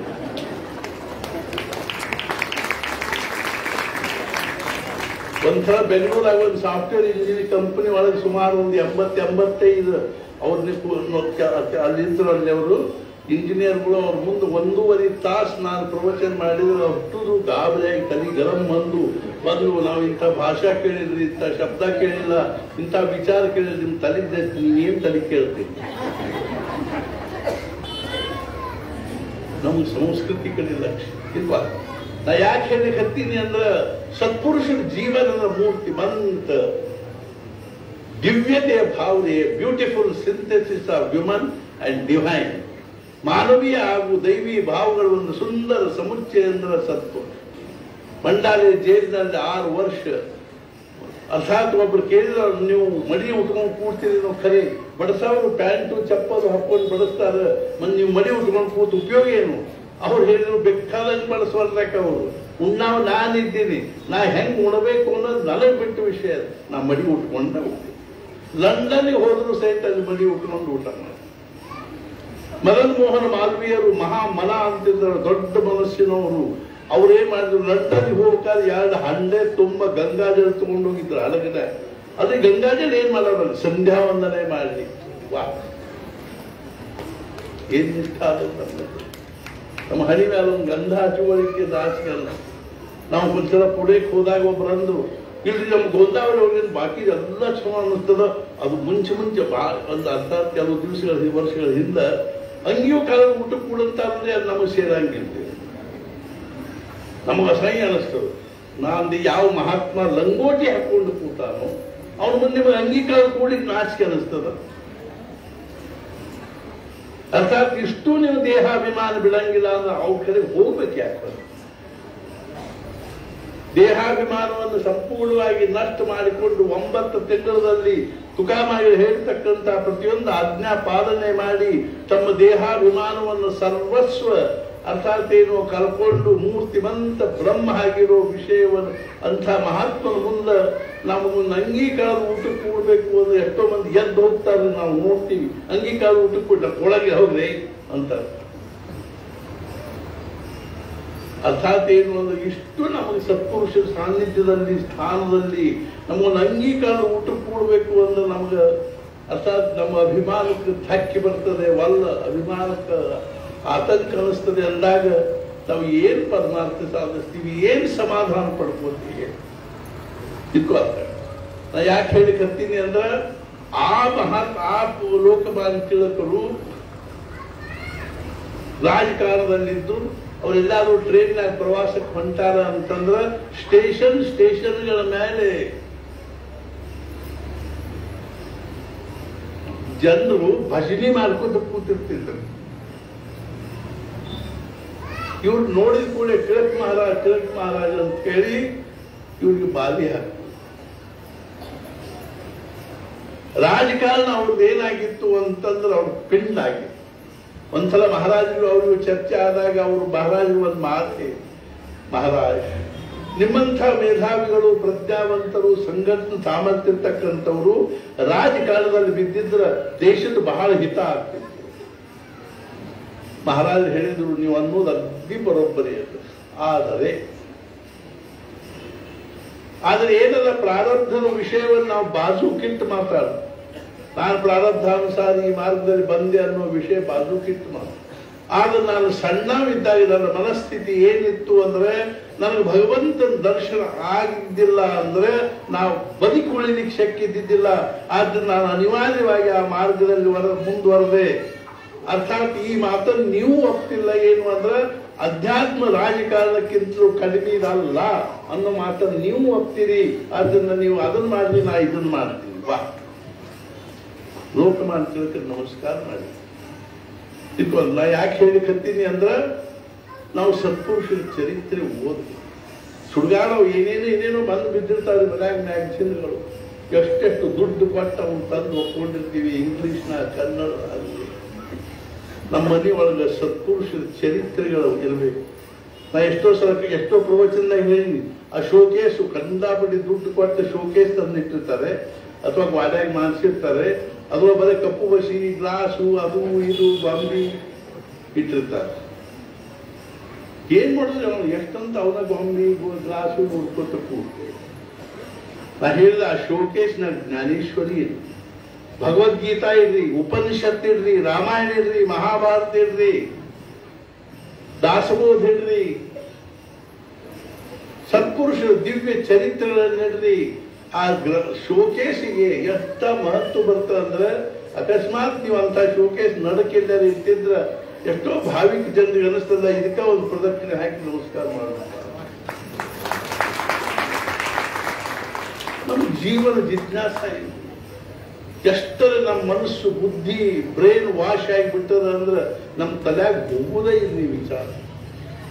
ಎಷ್ಟರ ನಾವು ಈ ಪಾಶ್ಚಾತ್ಯ ಸಂಸ್ಕೃತಿ ಮತ್ತು ಭೌತಿಕ ಸಂಸ್ಕೃತಿಯಿಂದ ವೈಜ್ಞಾನಿಕ ಸಂಸ್ಕೃತಿಯ ಪ್ರಭಾವಕ್ಕೆ ಒಳಗಾಗಿವೆ ಅಂದ್ರೆ, ಒಂದ್ಸಲ ಒಬ್ಬರು ದಶಗ್ರಂಥಿ ಬ್ರಾಹ್ಮಣ ಋಗ್ವೇದದ ಘನಾಂತ ಅಭ್ಯಾಸ ಮಾಡತಕ್ಕಂಥವ್ರು ಚಂದ್ರಶೇಖರ ಭಾರತಿ ಸ್ವಾಮಿಗಳ ದರ್ಶನಕ್ಕೆ ಹೋದಾಗ ಸಹಜವಾಗಿ ಅವ್ರು ಮಾತಾಡ್ಕೋತ ಕೂತಾಗ ಸ್ವಾಮಿಗಳಂದ್ರು, ನಿಮ್ಮ ಮಕ್ಕಳು ಏನ್ ಮಾಡ್ತಾರೆ, ನೀವೇನ್ ಮಾಡ್ತೀರಿ? ನಾ ದಶಗ್ರಂಥ ಓದಿನ್ರಿ, ಋಗ್ವೇದದ ಘನಾಂತ ಅಭ್ಯಾಸ ಮಾಡಿ.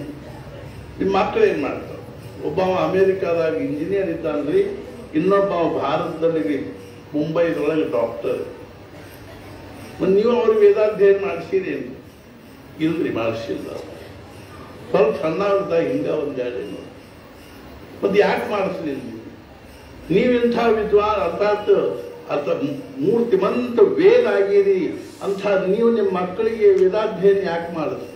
ಏನ್ರಿ ಇವಾಗಿನ ಸಮಾಜದೊಳಗೆ ವೇದಾಧ್ಯಯನ ಮಾಡಿದವ್ರಿಗೆ ಯಾರು ಮಹತ್ವ ಕೊಡುವುದಿಲ್ಲ, ಕಿಮ್ಮತ್ತು ಕೊಡುವುದಿಲ್ಲ. ಮಂದಿಯಿಂದ ಕಿಮ್ಮತ್ತು ಮಹತ್ವದ ಅಪೇಕ್ಷೆ ಯಾಕೆ ಮಾಡ್ತಿರ್ತೀವಿ? ನಿಮ್ಮೊಳಗೆ ನೀವು ನಿಮ್ಮ ವ್ಯಕ್ತಿತ್ವವನ್ನು ನಿರ್ಮಾಣ ಮಾಡಿಕೊಳ್ಳಿಕ್ಕೆ ಬರ್ಬೇಕು. ಮಂದಿ ಮಾತಾಡಿಸುವರು ಬಿಡುವಲ್ಲ. ಮಹಾರಾಜ ಲೋಕ ಮಂದಿ ಓಕ್ ಅಂತ. ಓಕ್ ಅಂದ್ರೆ ಏನು? ವಾಮಿಟಿಂಗ್. ಜನರು ಏನಂತಾರ ಅಂತ ತಿಳ್ಕೊಂಡು ಅಥವಾ ಭಗವಂತ ಏನಂತಾರ ಅಂತ ತಿಳ್ಕೊಂಡು ಮಾಡೋದಕ್ಕೆ ಪರಮಾರ್ಥ, ಪ್ರಪಂಚ ಏನಂತ ಮಂದಿ ಏನಂತಾರ ಅಂತ ತಿಳ್ಕೊಂಡು ಮಾಡೋದಕ್ಕೆ ಪ್ರಪಂಚ. ಏನ್ರಿ ವಯಸ್ಸಾತು, ಹುಡುಗಿ ಏನ್ ದೊಡ್ಡಕ್ಕೆ ಆಗ್ಯಾಳ, ಮಂದಿ ಏನಂತಾರ್ರಿ, ಇನ್ನೂ ಮದುವೆ ಮಾಡಿಲ್ಲ, ಮಂದಿ ಸಲುವಾಗಿ ಮಾಡ್ತಿರೋ ನಿಮ್ಮ ಸಲುವಾಗಿ ಮಾಡ್ತೀವಿ? ಆ ಹುಡುಗಿ ಸಲುವಾಗಿ ಮಾಡ್ತೀವಿ. ಮಂದಿ ಏನಂತಾರ? ಮಂದಿ ಶ್ರಾದ್ದ ಮಾಡದೇ ಇದ್ರೆ ಮಂದಿ ಏನಂತಾರೆ? ಹಿಂಗಾಗಿ ನಾವು ರಾಘವೇಂದ್ರ ಸ್ವಾಮಿ ಮಠದಾಗ ಹೋಗಿ ಒಂದು 500 ರೂಪಾಯಿ ಕೊಟ್ಟು ಶ್ರಾದ್ದ ಮಾಡ್ಕೊಂಡು ವಾ ಅಪ್ಪ ಧನ್ಯ ಆಗ್ಬೋದ್ರಿ. ನಿಮಗೆ ಇಷ್ಟೆಲ್ಲ ಗಳಿಸಿಟ್ಟು, ಮನಿ ಮಾರು ಮಾಡಿಟ್ಟು, ಭಾಂಡಿ ಪುಂಡಿ ಮಾಡಿಟ್ಟು, ಪರಮಾತ್ಮ ಪಾಪ ಪುಣ್ಯಾತ್ಮ ಹೋದ ಇರ್ಕೋಲ್ತಕ್ಕ ಇವ್ ಕೊನೆಗೆ ಇವ್ ವರ್ಷಕ್ಕೆ ಒಂದು ದಿವಸ ಒಂದು ಅವನ ಮನ್ಯಾಗ ಅವನದೊಂದು ಶ್ರಾದ್ದ ಮಾಡುವಷ್ಟು ನಮಗೆ ಅವನ ಆ ಶ್ರಾದ್ದದ ಬಗ್ಗೆ ಶ್ರದ್ಧಾ ಇಲ್ಲ ಅಂದ್ರೆ ಏನ್ ಮಾಡ್ಬೇಕ್ರಿ ನಮ್ಮನ್ನ? ನೀವು ನಿಮ್ಮ ಮಕ್ಕಳಿಗೆ ಯಾಕೆ ಮಾಡೋದು?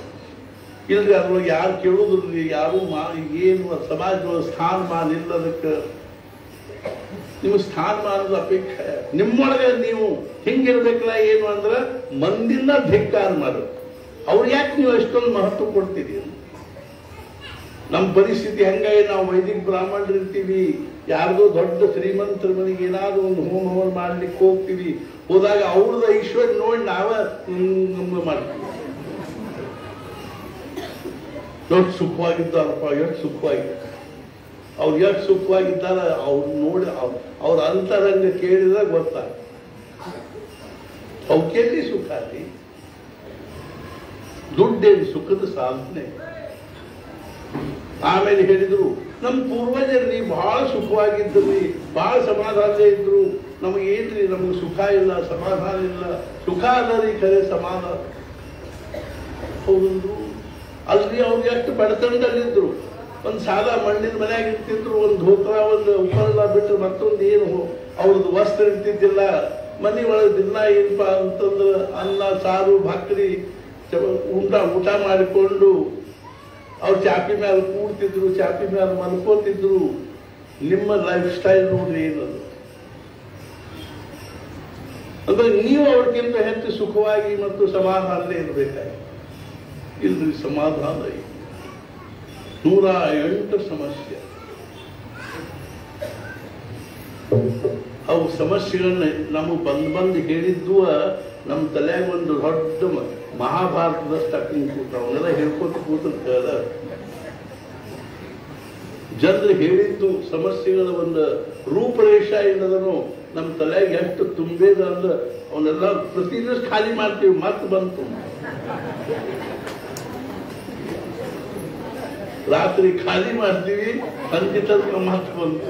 ನಮ್ದು ಹಂಗೆ ತ್ರಾಸದ್ರಿ, ಹಿಂಗೆ ತ್ರಾಸದ್ರಿ. ನಮ್ಗಾದ ಆಗು ಮೊನ್ನೆ ಒಬ್ಬರು ಹೆಣ್ಮಗಳು ಬಂದಾವೆ. ಮೊನ್ನೆ ಹೇಳಿದ್ದ ಇದೆಲ್ಲ, ಆಕೆ 8 ತಿಂಗಳ ಗರ್ಭಿಣಿ ಇಲ್ಲ. ನನಗೆ ಗಂಡಸ ಮಗ ಆಗಲಿ ಅಂತ ಆಶೀರ್ವಾದ ಆಲ್ರೆಡಿ ರೆಡಿಮೇಡ್. ಇನ್ನು ಅದರ ಚೇಂಜ್ ನಾ ಹೆಂಗ್ ಮಾಡಿದ್ರಿ ಅಂತ ಬ್ರಹ್ಮ ದೇವರಿಗೂ ಮಾಡ್ಲಿಕ್ಕೆ ಬರಾಕಿಲ್ರಿ. ಏನಿದ್ದು ತಕ್ಕವ.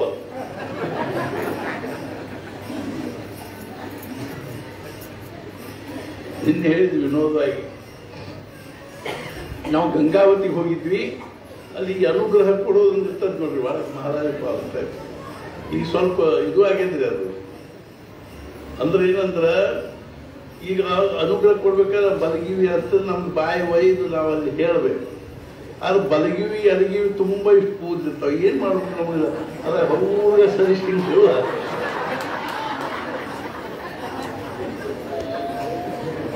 ಅವು ಮನ್ಸಿರ್ತಾವ್ರಿ. ಹಿಂಗಾಗಿ ಹೇಳುವುದ ಕಠಿಣ. ಮೂರು ಕೂತ ಹೇಳ್ಬಿಡ್ತೀವಿ. ಆ ಕೂದಲ ಬಾಯಾಗ ಕಣ್ಣಾಗ ಬುಗ್ನಾಗ ಹೋಗ್ಬಾರ್ದು ಅಂತ. ಅಲ್ಲಿ ಒಬ್ಬರಿಗೆ ಅನುಗ್ರಹ ಕೊಟ್ಟು ಹೆಣ್ಮಗಳಿಗೆ ಇನ್ನು ಆ ತಲೆ ಮೇಲೆ ಮಹಾರಾಜ ಕಫನಿ ಹಾಕಿದ್ದಾರ. ಆಕೆ ಹಿಂಗ 3 ಸಲ ಹೇಳು ಪುರುಷೋತ್ತಿಲ್ಲ. ಮಾರಿ ನಮ್ಮ ಕಡೆ ತಿರುಗಿ ಮದುವೆ ಆಗಿ 8 ವರ್ಷ ಆಯ್ತು, ಮಕ್ಕಳಾಗಿ ಏನ್ ಮಾಡಿದ್ವಿ?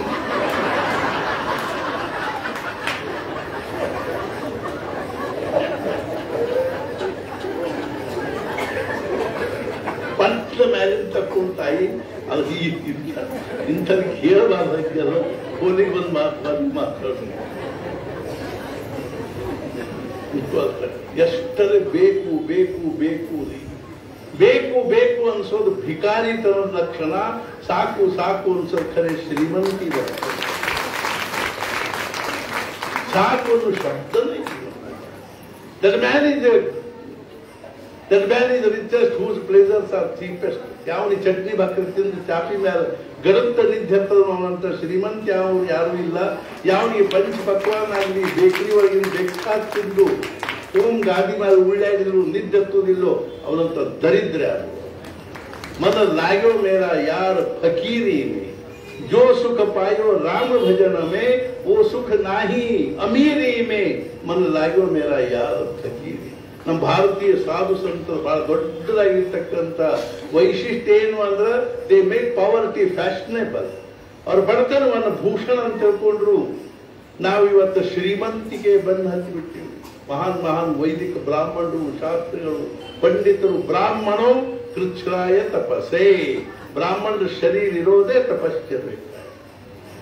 ವೈಭವದಲ್ಲಿ ಇರ್ಲಿಕ್ಕಲ್ರಿ, ಐಶ್ವರ್ಯದಲ್ಲಿ ಇರ್ಲಿಕ್ಕಲ್ಲ. ಅರ್ಥಾತ್ ಏನು ಅಂದ್ರೆ ಆವಾಗ ಅವ್ರು ಹೇಳಿದ್ರು, ಅವ್ರು ಎಷ್ಟು ಸಮಾಧಾನ, ನಿಮ್ಗೆ ಯಾಕೆ ಸಮಾಧಾನ ಇದೆ? ನಿಮ್ಗೆಲ್ಲ ಖರೆ ಸಮಾಧಾನ ಯಾಕೆ? ಮಹಾರಾಜ್ ಅವ್ರು ಅರ್ಥಾತ್ ಅವ್ರಂದ್ರು, ನಮ್ ಯಾಕೆ ಸಮಾಧಾನ ನಿಮಗಿಲ್ಲ ಅಂತಂದ್ರೆ ಸ್ವಾಮಿಗಳು ಹೇಳಿದ್ರೆ ಏನು ಅಂದ್ರೆ, ಅವರಲ್ಲಿ ಧರ್ಮ ಇತ್ತು, ನಿಮ್ಮಲ್ಲಿ ಇಲ್ಲ. ಅವರಲ್ಲಿ ಭಗವಂತನ ಭಕ್ತಿ ಇತ್ತು, ನಿಮ್ಮಲ್ಲಿ ಇಲ್ಲ. ಅವರಲ್ಲಿ ಏನು ಅಂತಂದ್ರೆ ಶ್ರಾದ್ದ, ಪಕ್ಷ, ನವರಾತ್ರಿ, ಶಿವರಾತ್ರಿ ಮಾಡಬೇಕು ಅನ್ನೋ ಭಕ್ತಿ ಇತ್ತು, ಕಳಕಳಿ ಇತ್ತು, ನಿಮ್ಮಲ್ಲಿ ಅದಿಲ್ಲ. ಆದ್ದರಿಂದ ನಿಮಗೆ ಸಮಾಧಾನ ಇಲ್ಲ. ಭಗವಂತನ ಅನುಸಂಧಾನ ನಮ್ಮಲ್ಲಿಲ್ಲ. ಭಗವಂತನ ಇರುವಿಕೆಯ ಅರಿವು ನಮ್ಮಲ್ಲಿಲ್ಲ. ಅಂತ ಸಮಾಧಾನ ಎಲ್ಲಿಂದ? ಅರ್ಥಾತ್ ನಾ ಯಾಕೆ ಹೇಳ್ತೀನಿ ಅಂತಂದ್ರ, ಲೋಕಮಾನ್ಯ ತಿಲಕರು ಮಂಡಾಲೆಯಲ್ಲಿದ್ದಾಗ ಪ್ರತಿ ದಿವಸ ಸಾಯಂಕಾಲ ಒಂದು ಅರ್ಧ ತಾಸು ತಮ್ಮ ಉಪಕರಣವನ್ನು ತಲೆ ಮೇಲೆ ಹಾಕೊಂಡು ಶಾಂತ ಕೂಡ್ತಿದ್ರು. ಅವಾಗ ರಾಮಕೃಷ್ಣ ಕುಲಕರ್ಣಿ ಎಲ್ಲ ಅವ್ರಿಗೆ ಅಡಿಗೆ ಮಾಡ್ಲಿಕ್ಕಿದ್ದ.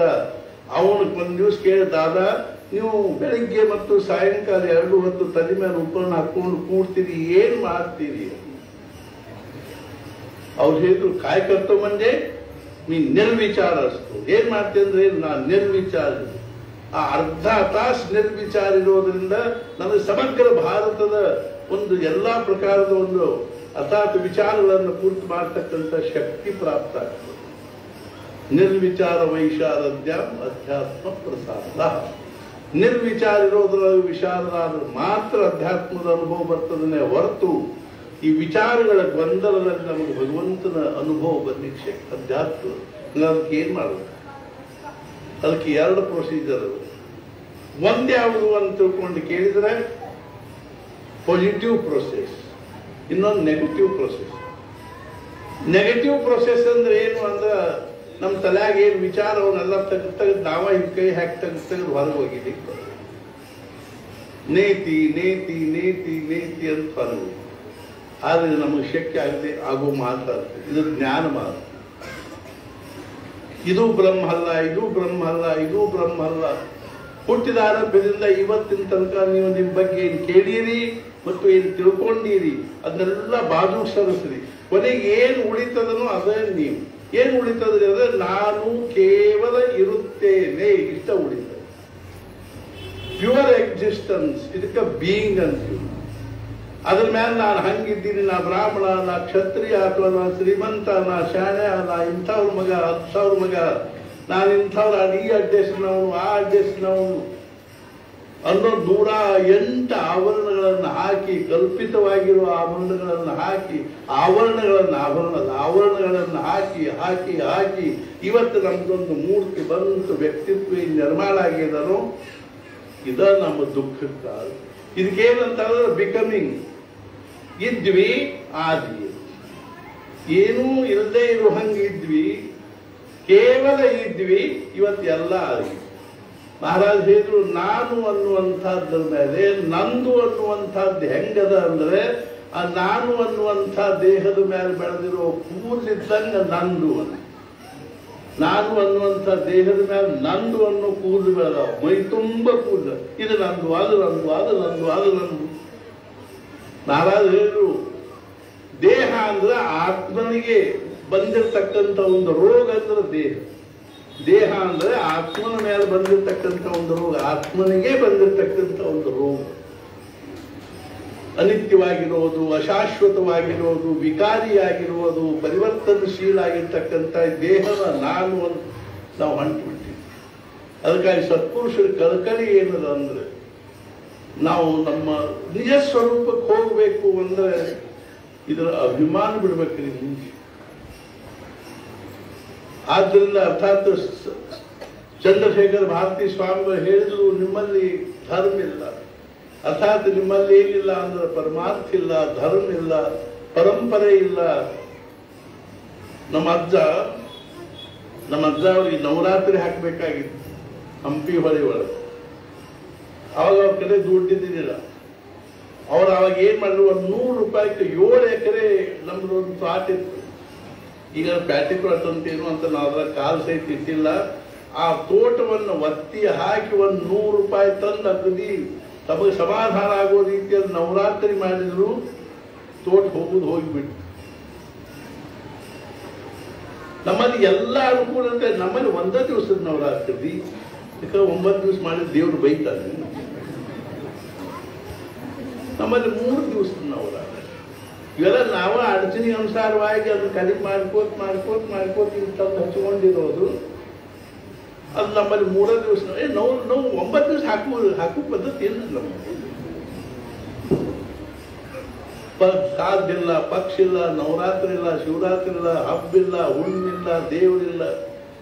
ದೇವ್ರಿರ್ತಾನ್ರಿ, ಆದ್ರೆ ಅವನ ಅಸ್ತಿತ್ವ ಇಲ್ಲ. ರಜಾ ಸಿಗಂಗಿಲ್ರಿ ನಮಗ. ಇವತ್ತು ನಮ್ಮಲ್ಲಿ ಈ ದಿನದಿಂದ 7-9 ದಿವಸ ನವರಾತ್ರಿ ಅದ. ರಜಾ ಕೊಡ್ರಿ, ಇಲ್ಲ ತೋಡ್ರಿ ರಾಜೀನಾಮೆ. ಅದೇನು ತಯಾರಿ.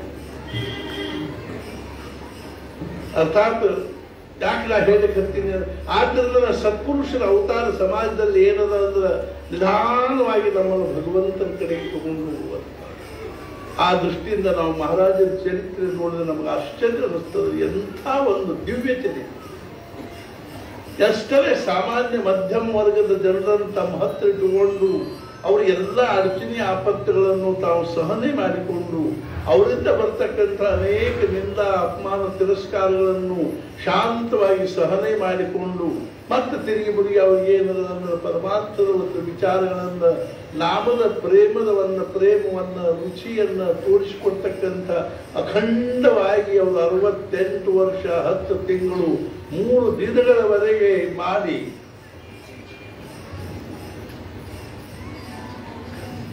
ಅರ್ಥಾತ್ ಇನ್ನು 1913 ಡಿಸೆಂಬರ್ 22 ಮಾರ್ಗಶೀರ್ಷ ವದ್ಯ ದಶಮಿ ಬೆಳಗ್ಗೆ ಸೂರ್ಯೋದಯದ ಒಳಗಾಗಿ 5:55 ಅವರು ತಮ್ಮ ದೇಹ ಬಿಟ್ಟರು. ಎಂಥ ದಿವ್ಯ ಭಾವದಲ್ಲಿ ದೇಹ ಬಿಟ್ಟರು ಅಂದ್ರೆ ಇವತ್ತು ನಮಗದು ಹಬ್ಬ, ಇವತ್ತು ನಮಗದು ಉತ್ಸವ. ಇದು ದೇಹ ಬಿಟ್ಟರು ಅನ್ನೋದೇನದ ನಾವು ದೇಹ ಬಿಡೋದು ಅನ್ನೋದ ಒಂದು ಉತ್ಸವ. ದೇಹ ಬಿಡೋದು ಚಲೋ ಏನ್ರಿ ಅಂತ ಅನ್ಬೋದು. ಆದ್ರೆ ಹಂಗ ದೇಹ ಬಿಡೋದು ಯಾರಿಗೂ. ಮಹಾರಾಜರ ಕಡೆಗೆ ಒಬ್ರು ಬಂದ್ರು, ಮಹಾರಾಜ ನಾನೊಂದು ಕಾಲೇಜ್ ತೆಗಿಬೇಕಂತ ಮಾಡಿದ್ನಿ, ಏನ್ ಮಾಡಲಿ? ನಮಗ್ ರಗಡ್ ಮಂದಿ ಕೇಳ್ತಾರೆ, ಈ ನೌಕರಿ ಬಿಟ್ಟು ಆ ನೌಕರಿಗೆ ಹೋದ್ರೆ ಚಲೋ ಆಗ್ತದೆ, ಈ ಕಂಪನಿ ಬಿಟ್ಟು ಆ ಕಂಪನಿ. ನಾವು ಅವ್ರಿಗೆ ಹೇಳ್ತೀವಿ, ನೀವು ಯಾವ ಕಂಪನಿಗೇ ಹೋಗು, ದುಃಖ ಮಾತ್ರ ತಪ್ಪಿದ್ದಿಲ್ಲ. ಚಿಂತೆ, ಕಾಳಜಿ, ದುಃಖ, ಭಯ. ಆ ಬಾಸನ ಮುಂದೆ ಹೋಗಿ ತಲೆ ತಗ್ಗಿಸಿಕೊಂಡು ಅವ್ ಬೈತಿರ್ತಾನ, ಇವ್ರು yes boss yes boss yes boss. ಸಂಭಾವಿತ ಗುಲಾಮಿರಿ ಅಂತ ನೌಕರಿ ಅದು. ಅರ್ಥಾತ್ ಕೇವಲ ರೋಟಿ ಕಪಡ ಮಕಾನ ಸಲುವಾಗಿ ನಾವು ಎಷ್ಟೊಂದು ದೀನ ಭಾವನೆಯನ್ನ ಅವ್ರ ಮುಂದೆ ತಾಳ್ತೀವಿ ಅಂದ್ರೆ ನಮಗ ಅರ್ಥಾತ್ ಏನು ಅಂದ್ರೆ ನಮಗೆ ಹೆಂಗದು ಚಲೋ ಅನ್ನಿಸ್ತದೆ. ನೌಕರಿ ಮಾಡಬಾರ್ದು ಅಂತ ಹೇಳೋದಿಲ್ಲ. ಅದೇ ನಮ್ಮ ಜೀವನದ ಪರಮ ಪುರುಷಾರ್ಥ ಅಲ್ಲ. ಏನ್ ದೊಡ್ಡ ಒಂದು ಸಣ್ಣ ನೌಕರಿ ಹತ್ತಿದ ಕೂಡಿ ಪೇಡೆ ಹಂಚ್ಕೋತ ನನ್ನ ನೌಕರಿ ಹತ್ತು, ನನ್ನ ನೌಕರಿ ಹತ್ತು. ಮುಂದೆ ಬರೇ ಒಂದು 6 ತಿಂಗಳಾಗಿರಾಗಿರ್ಲಿ, ಸಾಹೇಬ್ ಭಾಳ ಕಾಡ್ಲಿಕ್ಕತ್ತಲ್ರಿ, ಬಾಸ್ ಭಾಳ ಬೈತಾರ್ರಿ, ನಮ್ಮ ಜೊತೆ ಕೆಲಸ ಮಾಡೋರು ನಮ್ಮ ಯಾರು ಭಾಳ ಸಿಟ್ಟಿಗೆ ಹೇಳ್ತಾರ್ರಿ, ಹಂಗ್ರಿ ಹಿಂಗ್ರಿ, ನನಗೆ ಸಾಕಾಗಿ ಹೋಗಿದ್ರಿ ಅಂತ ಬಿಡ್ತಾರೆ ನಮ್ಮ ಕಡೆ. ಈಗ ನಾ ಯಾಕೆ ಹೇಳಿಕ್ ಹತ್ತೀನಿ ಅಂದ್ರ ಅರ್ಥಾತ್ ನಾವು ಏನ್ ತಿಳ್ಕೊಂಡಿವೋ ಯಾರಿಗೆ ನೌಕರಿ ಮಾಡಬಾರ್ದು, ಕಲಿಬಾರ್ದು ಅಂತ ತಿಳ್ಕೊಂಡೇನಲ್ಲ. ಇದೇ ಏನ್ ಜೀವನದ ಪರಮ ಪುರುಷಾರ್ಥ ಅಲ್ಲ. Collection of information. ಮತ್ ನಾವು ಏನ್ ಮಾಡ್ಲಿಕ್ಕೆ ಪ್ರಯತ್ನ ಮಾಡಬೇಕು, ಏನಾದ್ರೂ ಮಾಡಿ ನಾವು ಭಗವಂತನ ಸಾಕ್ಷಾತ್ಕಾರ ಮಾಡಿಕೋಬೇಕು. ಜೀವನ ಸಾರ್ಥಕ. 60 ವರ್ಷ ನೌಕರಿ ಮಾಡಿದ್ವಿ, ಏನ್ ನಮ್ಮ ಕೈಯಾಗಿ ಪ್ರಾಪ್ತ ಆಯ್ತು ಅಂದ್ರೆ ಇದ್ದದ್ದೆಲ್ಲ ಕಳ್ಕೊಂಡಂಗ. ನಮ್ಮ ಆಯುಷ್ಯದ ಎಂಥ ದೊಡ್ಡ ಸಮಯವನ್ನು ನಾವು ಮಾಡಬಾರ್ದು ಅನ್ನೋದಿಲ್ಲ. ಆದ್ರೆ ಅದರ ಜೊತೆಗೆ ನಾವು ಏನ್ ಮಾಡ್ಲಿಕ್ಕೆ ಬರಬೇಕು, ಪ್ರಪಂಚದ ಜೊತೆಗೆ ನಾವು ಮುಖ್ಯವಾಗಿ ಸಾಧಿಸಬೇಕಾದ ಕಡೆಗೂ ಸ್ವಲ್ಪ ಲಕ್ಷ್ಯ. ಮಹಾರಾಜನ ಕೇಳಿದ ಅಂತ ಹೇಳಿಲ್ಲ, ಇದಕ್ಕಿಂತಲೂ ಹೆಚ್ಚಿಗೆ ಮಾಡ್ಲಿಕ್ಕೆ ಶಕ್ಯ ಇಲ್ಲ ಅನ್ನುವಷ್ಟಾದ್ರೂ ಮಾಡಿ.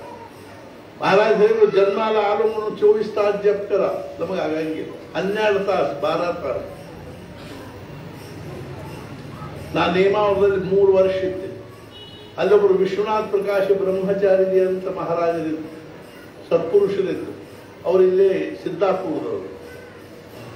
ಮೇಲೆ ಆಶ್ಚರ್ಯ ಅನಿಸೋದು, 9 ವರ್ಷ ಅವ್ರ ಗಾಯತ್ರಿ ಜಪ ಸಣ್ಣ ಕೋಲಿ ಒಳಗೆ 4.5 ಫೂಟ್ ಅಗದ, ಒಂದು 7 ಫೂಟ್ 6.5 ಫೂಟ್ 7 ಫೂಟ್ ಉದ್ದದ ಕೋಲ್ಯಾಗ 9 ವರ್ಷ ಇದ್ದು ಅವ್ರ ಗಾಯತ್ರಿ ಜಪ ಹೆಂಗ ಮಾಡಿದ್ರು ಅಂದ್ರೆ 9 ವರ್ಷ ಸೂರ್ಯನ ನೋಡಿದ್ದೆ.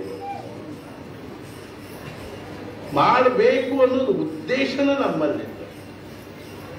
ಮತ್ತೆ ತಿರುಗಿ ಮುರುಗಿ ರಿಟೈರ್ ಆಗಿ ಒಂದು ಸೈಡ್ ಬಿಸ್ನೆಸ್ ಮಾಡ್ಲಿಕ್ಕೆ ಹತ್ತೀವಿ, ಅಥವಾ ನಾವು ಸ್ವಲ್ಪ ಏನೋ ಅಂದ್ರೆ ಇನ್ನೂ ನೌಕರಿಗೆ ಹೋಗ್ತಾರಲ್ಲ, ಪಾರ್ಟ್ ಟೈಮ್ ನೌಕರಿಗೆ ಹೋಗ್ಲಿಕ್ಕೆ ಹತ್ತೀವಿ. ಯಾಕ್ರಿ ಅಷ್ಟೇ ಏನಾದ್ರು ಉಪಯೋಗ ಆಗ್ತದ್ರಿ, ಮನ್ಯಾಗ ಸಾಸಿವೆ ಜೀರಿಗೆ ಬಂದು ಇವ್ರು ನೌಕರಿ ಮಾಡಿ ಅರ್ಥಾತ್ ಏನು ಒಂದು 500 1000 ಗಳಿಸ್ಕೊಂಡು ಬರೋದ್ರಾಗ ಮನ್ಯಾಗ 1200 ಲೀಸ್ಟ್ ತಯಾರಿರ್ತದೆ. ಇವ್ 60 ವರ್ಷ ನೌಕರಿ ಮಾಡಿದ್ರಾಗ ಮತ್ ಇವ್ರು ಏನಾದ್ರು ಹಿಂಗೇನಾದ್ರೆ ಮಾಡ್ಕೋತ ಕೂತ್ರ ಪಾರ್ಟ್ ಟೈಮು ಬರೋದ್ರಾಗ ಹೆಂಡತಿ ಮಕ್ಕಳು ಒಂದು ದೊಡ್ಡ ಲೀಸ್ಟ್ ತಯಾರು ಮಾಡಿ ಇಟ್ಟಿರ್ತಾರ. ಇವ ಇದನ್ನ ನಾನು ನರಗುಂದಾಗ ಒಂಥರ ಪ್ರವಚನದಾಗ ಹೇಳಿದೆ, ನೀವು ನೌಕರಿ ಮಾಡಿ ಮುಗಿದ ಮೇಲೆ ಎಷ್ಟು ಸಮಯ ಪಾರ್ಟ್ ಟೈಮ್ ಮಾಡ್ಬೇಕು ಅಂತ ಮಾಡಿರೋ ಅಷ್ಟು ಸಮಯ ನೀವು ಭಗವಂತನ ನಾಮಸ್ಮರಣೆ ಮಾಡಿದ್ರೆ ಆ ಪಾರ್ಟ್ ಟೈಮ್ ನೌಕರಿ ಮಾಡಿ ಗಳಿಸಿರ್ತಕ್ಕಂಥ ದುಡ್ಡಿನಿಂದ ಆಗೋ ಏನೊಂದು ಸುಖ ಸಮಾಧಾನ ಅದನೋ ಅದರ 10 ಪಟ್ಟು ಸುಖ ಸಮಾಧಾನ 100 ಪಟ್ಟು ಸುಖ ಸಮಾಧಾನ ಆ ಸಮಯವನ್ನು ಭಗವಂತನ ನಾಮಸ್ಮರಣೆಯಲ್ಲಿ ಹಾಕಿದಾಗ್ತದೆ. ನಮಗದನ್ನು ಕಲ್ಪನಾ ಮಾಡಲಿಕ್ಕೆ ಆಗುತ್ತೆ. ನಿಮಗೆ ಆಶ್ಚರ್ಯ ಅನಿಸೋದು 9 ವರ್ಷ ಅವ್ರು ಹೆಂಗೆ ಗಾಯತ್ರಿ ಜಪ ಏನಾದರೂ ಮಾಡಿ ಗಾಯತ್ರಿ ಮಾಡ್ರಿ. ಅಲ್ಲೊಬ್ಬರು ಸ್ವಾಮಿಗಳಿದ್ದು 127 ವರ್ಷ ಸ್ವಾಮೀಜಿ ಅವ್ರು ನನಗೆ ಹೇಳ್ತಿದ್ರು, ದತ್ತಾತ್ರೇಯಜಿ ಯಾತೋ ರರ್ರ ಮಮ್ಮ ಕರು ಯಾತೋ ಭೂರ್ ಭುವ ಸ್ವಹ ಕರು, ಗಾಯತ್ರಿ ಜಪ ಮಾಡು ಇಲ್ಲ ರಾಮ್ ನಾಮ್ ಜಪ. ರಾಮ್ ನಾಮ್ ಜಪ ಏನು ಸಾಮಾನ್ಯದ ಇದೆ.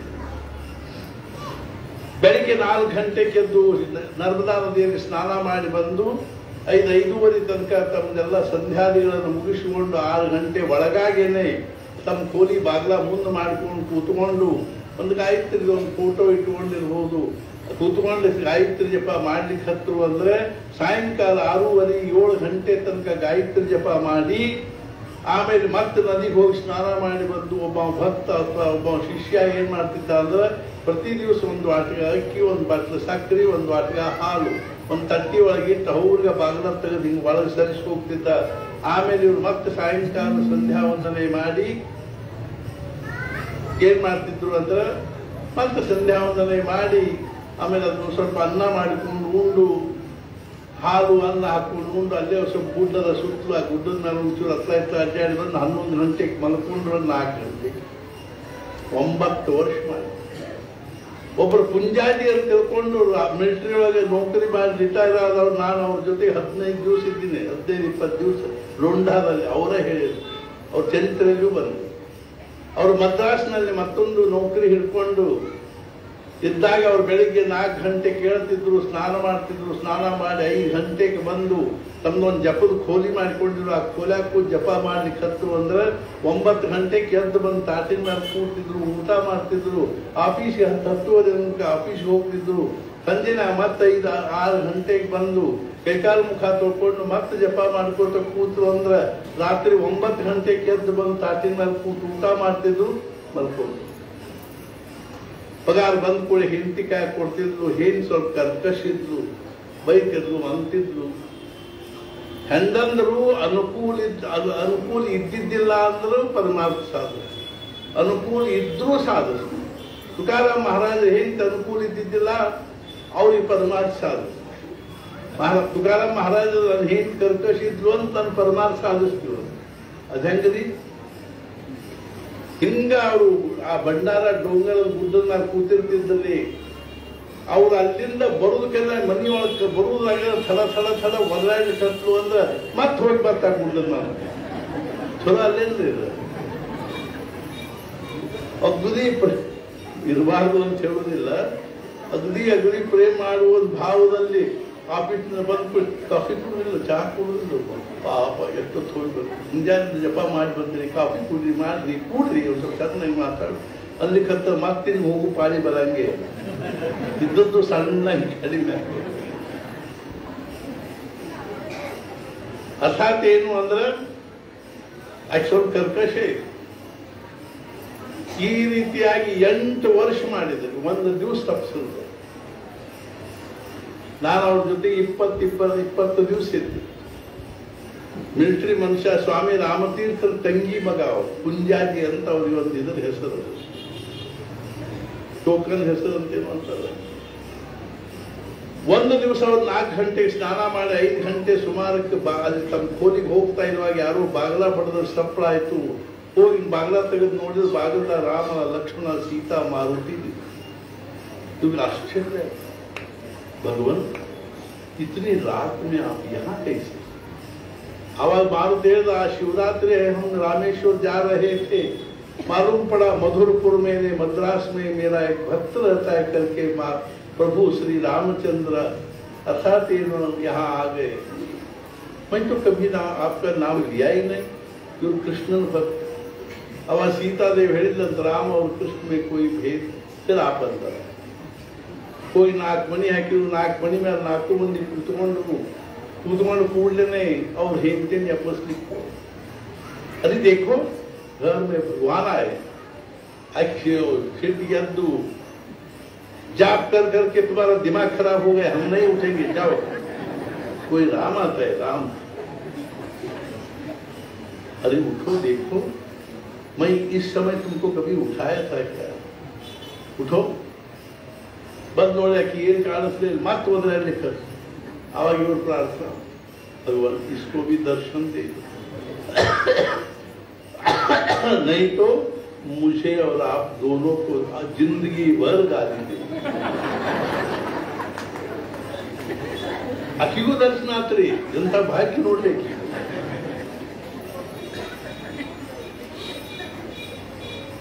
ಆಮೇಲೆ ಇಬ್ಬರು ಕೂತರು ಭಾವ ಸಮಾಧಿ ಹತ್ಬಿಟ್ಟು ಅಷ್ಟೂರು ಭಾವ ಸಮಾಧಿ ಕೂತಾರ ಆಮೇಲೆ ರಾಮ ಚಟ್ನ ಎದ್ದು ಹೊರಗೆ ಹೊರಟು ಕೂಡೇನೆ ಹೊರಗೆ ಹೋದ್ರು ಇವ್ರು ಖಜಾನ ನೋಡಿದ್ರು 9 अरे अरे अरे अरे आज भगवान आ गए और हमारा सब जाप बिगड़ गया ಇವತ್ತು ಭಗವಂತ ಮನೆಗೆ ಬಂದ ನನ್ನ ಜಪ ಎಲ್ಲ ಕೆಟ್ಟು ನಾವು ಜಪ ಮಾಡಿ ಹಿಡ್ಕೊಂಡು ಕೂತಿರ್ತೀವಿ ಸಣ್ಣಂಗೆ ಏನೋ ಒಂದು ಅಷ್ಟೊತ್ತಿಗೆ ಯಾರೋ ಒಬ್ರು ಹೊಂಟಿದ್ರು ಯಾಕಂದಿಲ್ಲ ಇದು ಅಷ್ಟಾಗ ಹೊಂಟಿಲ್ಲ ಬರ್ರಿ ಒಳಗೆ ಬರ್ರಿ ಇಲ್ಲಿ ನೀವು ಜಪ ಮಾಡ್ಕೊತ ಕೂತಿದ್ರಿ ಯಾಕೆ ನೀವು ಬರ್ರಿ ಇದು ಏನು ಹತ್ತಿರ ಯಾವ ಮೂಡ್ದಾಗ 3,500 ಸಂಕಲ್ಪ ಮಾಡಿ ಬಿಟ್ಟು ಒಂದು ಸಂಕಟ ಮಾಡಿರೋದು ಮಹಾರಾಜ ಮೂಡ್ ಕೂತ್ ಮಾಡೀನಿ ಬಿಟ್ಟರೆ ಹರೋ ಗುರವ ಹರೋರುಷ್ಟ ಗುರುಷ್ಟೇ ಗುರುಸ್ತಾತ ಗುರವರುಷ್ಟೇ ಇದಕ್ಕೆ ಹರಿ ಸಿಟಿಗೆದ್ರು ಗುರುತ ಉದ್ಧಾರ ಮಾಡ್ತಾರಂತೆ ಗುರು ಸಿಟಿಗೆದ್ರು ಯಾರ್ಯಾರು ಹರಿಹರ ಬ್ರಹ್ಮಾದಿಗಳು ಮಾಡಂಗಿಲ್ಲ ಅಂತ ಗುರುಗಳು ನಮ್ಗೆ ಹೇಳಿ ಕಳಿಸಿಬಿಟ್ಟಾರೆ ಹಿಂಗಾಗಿ ಅದು ಒಂಥರ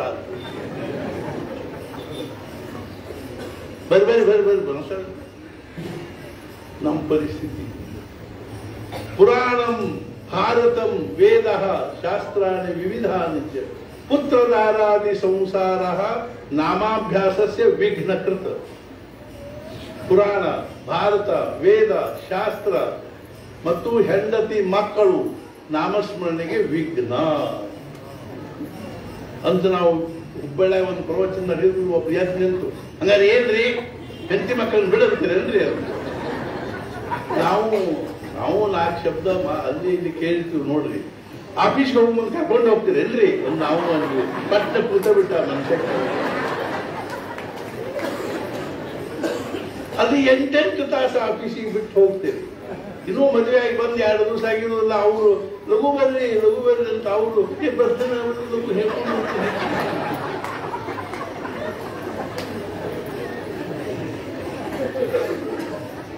ಆಫೀಸ್ನ ಸಾಹೇಬ್ ಜೊತೆಗೆ ಹೋಗ್ತೀರಿ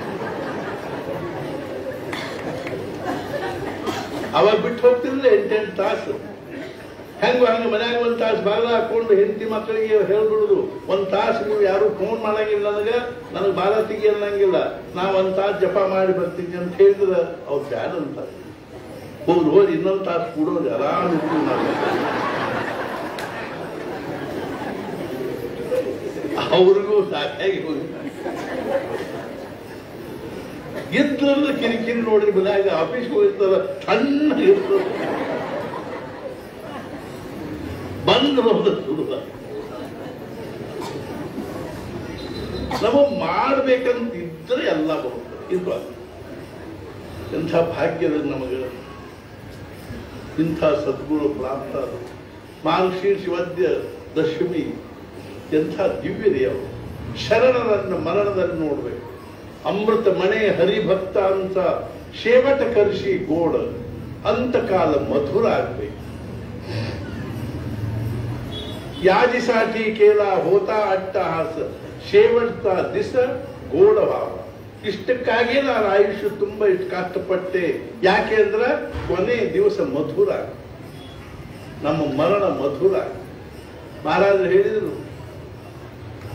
ನಾನು ನಿಮ್ಮ ಶಾಲೆ ಒಳಗೆ ಏನು ಕೆಲಸ ನಮ್ಮ ಶಾಲೆ ಒಳಗೆ ನಾನು ಸಾಯ್ಲಿಕ್ಕೆ ಯಾವ ಹೋಗ್ತಂದ್ರೆ ಆ ಶಾಲೆಗೆ ನಮ್ಮ ಶಾಲೆ ಒಳಗೆ ನಾವು ಸಾಯ್ಲಿಕ್ಕೆ ಕಲಿಸೋದು ಎಲ್ಲರೂ ಹೋಗ್ತೀವಿ ಹಂಗಲ್ಲ ಹೆಂಗೆ ಸಾಯ್ಲಿಕ್ಕೆ ಬರಬೇಕು ಅಂದ್ರೆ ತಿರುಗಿ ಎಂದೂ ಸತ್ತಿರಬಾರ್ದು ಹಂಗೆ ಸಾಯ್ಲಿಕ್ಕೆ ಅಂದ್ರೆ ಏನ್ ಮಾಡಬೇಕು ಜೀವನ್ ಅರ್ಥಾತ್ ಮುಕ್ತ ಆಗ್ತದೆ ಅರ್ಥಾತ್ ನಾವು ಮೋಕ್ಷ ಪಡ್ಕೋಬೇಕು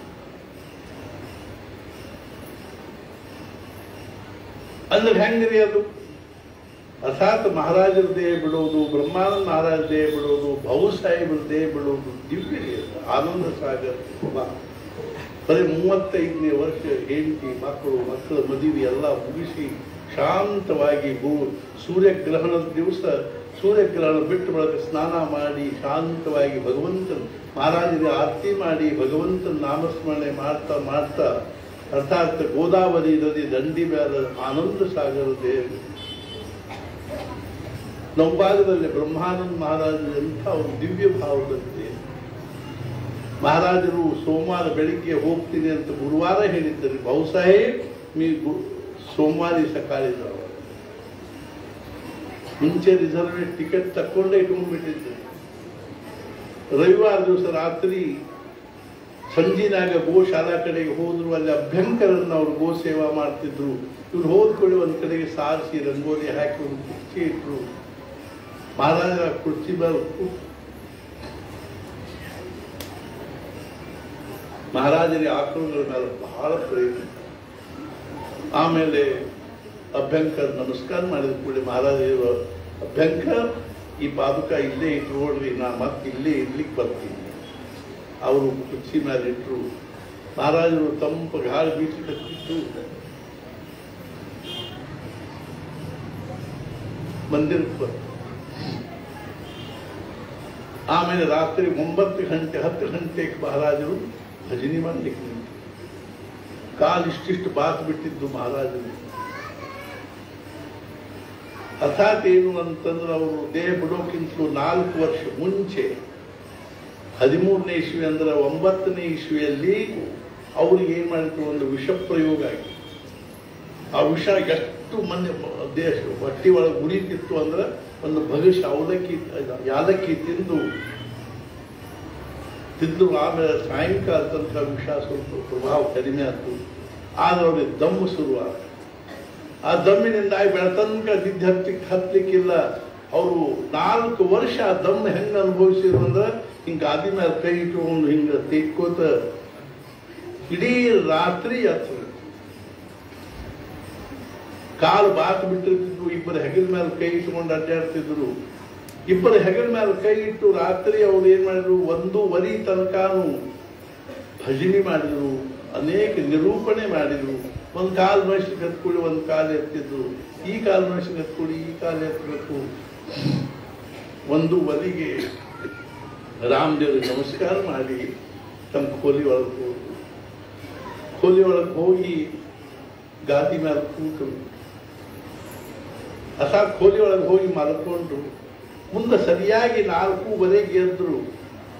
4 ಗಂಟೆಗೆ ಎದ್ದು ಶೌಚ ಮುಖಮಾರ್ಜನಾದಿಗಳನ್ನು ಮುಗಿಸ್ಕೊಂಡು ಬಂದು ರಾಮದೇವರಿಗೆ ನಮಸ್ಕಾರ ಮಾಡಿ ಒಂದು ಮಾತು ಹೇಳಿ, ಯಾವ ರಾಮದೇವರು ಅಲ್ಲಿರ್ತಕ್ಕಂಥ ಅವರ ಸ್ಥಾಪನೆ ಮಾಡಿರೋ ರಾಮದೇವರು 3 ಸಲ ಕಣ್ಣೀರು ಹಾಕಿದ್ರು. ಮೊದಲೇ ಸಲ ಮಹಾರಾಜ, ನೀವೆಲ್ಲ ಹಿಂಗೆ ಮಾಡುವುದಾದ್ರೆ ನಾಮಸ್ಮರಣೆ ಮಾಡದೇ ಇದ್ರೆ, ಅರ್ಥಾತ್ ಏನು ಅಂದ್ರೆ ಸೇವಾ ಮಾಡದೇ ಇದ್ರೆ ನಾ ಇಲ್ಲಿದ್ದೇನು ಮಾಡಲಿ, ನಾನು ನೈಮಿಷಾರಣ್ಯಕ್ಕೆ ಹೋಗ್ತೀನಿ ಅಂತ ಟಾಂಗಾದ ಕೂತು ಹೊಂಟ್ರು. 3 ಮಂದಿ ಎಲ್ಲ ಅಡ್ಡು ಬಿದ್ರು, ಹೇಳಿದ್ರು, ಹತ್ತು ಕರೆದ್ರು. ಮಹಾರಾಜರು ತಿರುಗಿ ಬರಲಿಲ್ಲ. ಹೊಂಟು ಕೂಡಲೇ ಒಬ್ರು ಅರ್ಥಾತ್ ಇವರು ಗಣಪತರಾವ್ ದಾಮ್ಲೆ ಅವರು ಇನ್ನೊಂದು ಅಡ್ಡ ಕಟ್ಟಿಗೆ ಹಾಕಿದ್ರು. ಆ ಕಟ್ಟಿಗೆ ಮೇಲೆ ಹಿಂಗೆ ಕೈ ಇಟ್ಕೊಂಡು ಭಜನೆ ಮಾಡ್ಕೊತ ನಿಂತಿದ್ರು. ಸಹಜ ರಾಮದೇವ್ರ ಕಡೆ ನೋಡಿಕೊಳ್ಳಿ ಕಣ್ಣಾಗಿಂದ ನೀರು ಬಂದಿತ್ತು. ಅವ ಬಡ ಒಬ್ರಿಗೆ ಹೇಳಿದ್ರು, ಮಹಾರಾಜರಿಗೆ ಬಂದು ಹೇಳೋರು, ಮಹಾರಾಜ ಥಾಂಬ ನಿಲ್ರಿ ಅಂತ ಹೋದ್ರು. ಯಾಕೆ? ರಾಮದೇವ್ರ ಕಣ್ಣಾಗ ನೀರು ಬಂದಿತ್ತು. ಮಹಾರಾಜರು ಪಟ್ಟ ಟಾಂಗ ಹೊಡಿಸ್ಕೊಂಡು ಬಂದು ತಾಮ ಸುತ್ತ ಕೈಕಾಲು ತೊಗೊಂಡು ಮಡಿ ಉಟ್ಕೊಂಡು ಒಂದು ಮೃದುವಾದ ವಸ್ತುವನ್ನು ತೊಗೊಂಡು ಬಂದು ರಾಮದೇವ್ರ ಕಣ್ಣೀರು ವರ್ಷ ರಾಮ, ನಾ ಹೋಗಬಾರ್ದು ಅನ್ನೋದು ನಿನ್ನ ಇಚ್ಛಾ ಇದ್ರೆ ನಾನಾದ್ರೆ ಹೋಗಿ ಮಾಡೋದು, ನೀ ಅಳಬೇಡ. ಎಷ್ಟು ಪ್ರೇಮ ನೋಡ. ತಮ್ಮ ಕಡೆ ಬರ್ತಕ್ಕಂಥ ಪ್ರತಿಯೊಬ್ಬರನ್ನು ಎಷ್ಟು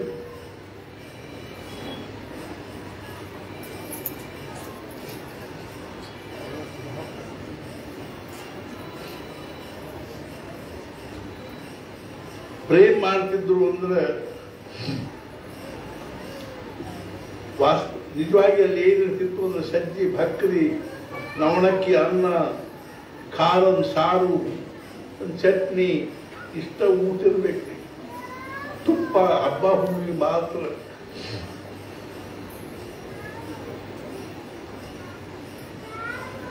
ಆದರೆ ಮಹಾರಾಜರ ಪ್ರೇಮ ಅರ್ಥಾತ್ ಸ್ನೇಹ ಅರ್ಥಾತ್ ತುಪ್ಪ ಎಷ್ಟು ಜನರಿಗೆ ಅದ್ರದ್ದು ಎಷ್ಟರೇ ರುಚಿ ಹತ್ತಿತ್ತು ಅಂದ್ರೆ ಮುಂಬೈ, ಪುಣೆ ಅರ್ಥಾತ್ ಕೊಲ್ಲಾಪುರ, ಬೆಳಗಾವಿ, ಹುಬ್ಬಳ್ಳಿ, ಧಾರವಾಡ, ಬೆಂಗಳೂರು ಅತ್ಲಾಗ ಎಲ್ಲ ಕಡೆ ಜನರು, ದಾವಣಗೆರೆ, ಚಿಂತಾಮಣಿ ತನಕನೂ ಜನರು ಬಂದವರು 8 ದಿವಸ 10 ದಿವಸ ಅವರಿಗೆ ಹೋಗ್ಬೇಕು.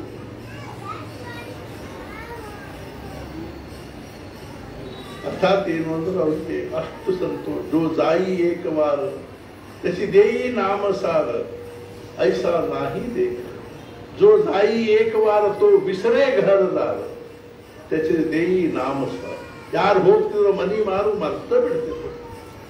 ಅವ್ರ ಪ್ರೇಮದ ಸ್ನೇಹ ಅಂದ್ರೆ ತುಪ್ಪ ಅನ್ನ ಹಚ್ಕೊಂಡು ಊಟ ಮಾಡಿ ಅಲ್ಲಿ ಕೋಲಿ ಅಂತ ಅವರು ಅರ್ಥಾತ್ ಏನು ಅಂದ್ರೆ ಬಾಗಿಲ ಹಾಕೊಂಡು ಅಡ್ಡಾಡೋ ಪರಿಸ್ಥಿತಿನ ಇದೆ. ಯಾಕಂದ್ರೆ ಅವ್ರ ಜನರು ಹೋಗ್ತಿದ್ರು, ಬರ್ತಿದ್ರು, ರಾತ್ರಿ ಹೋಗ್ತಿದ್ರು, ರಾತ್ರಿ ಬರ್ತಿದ್ರು.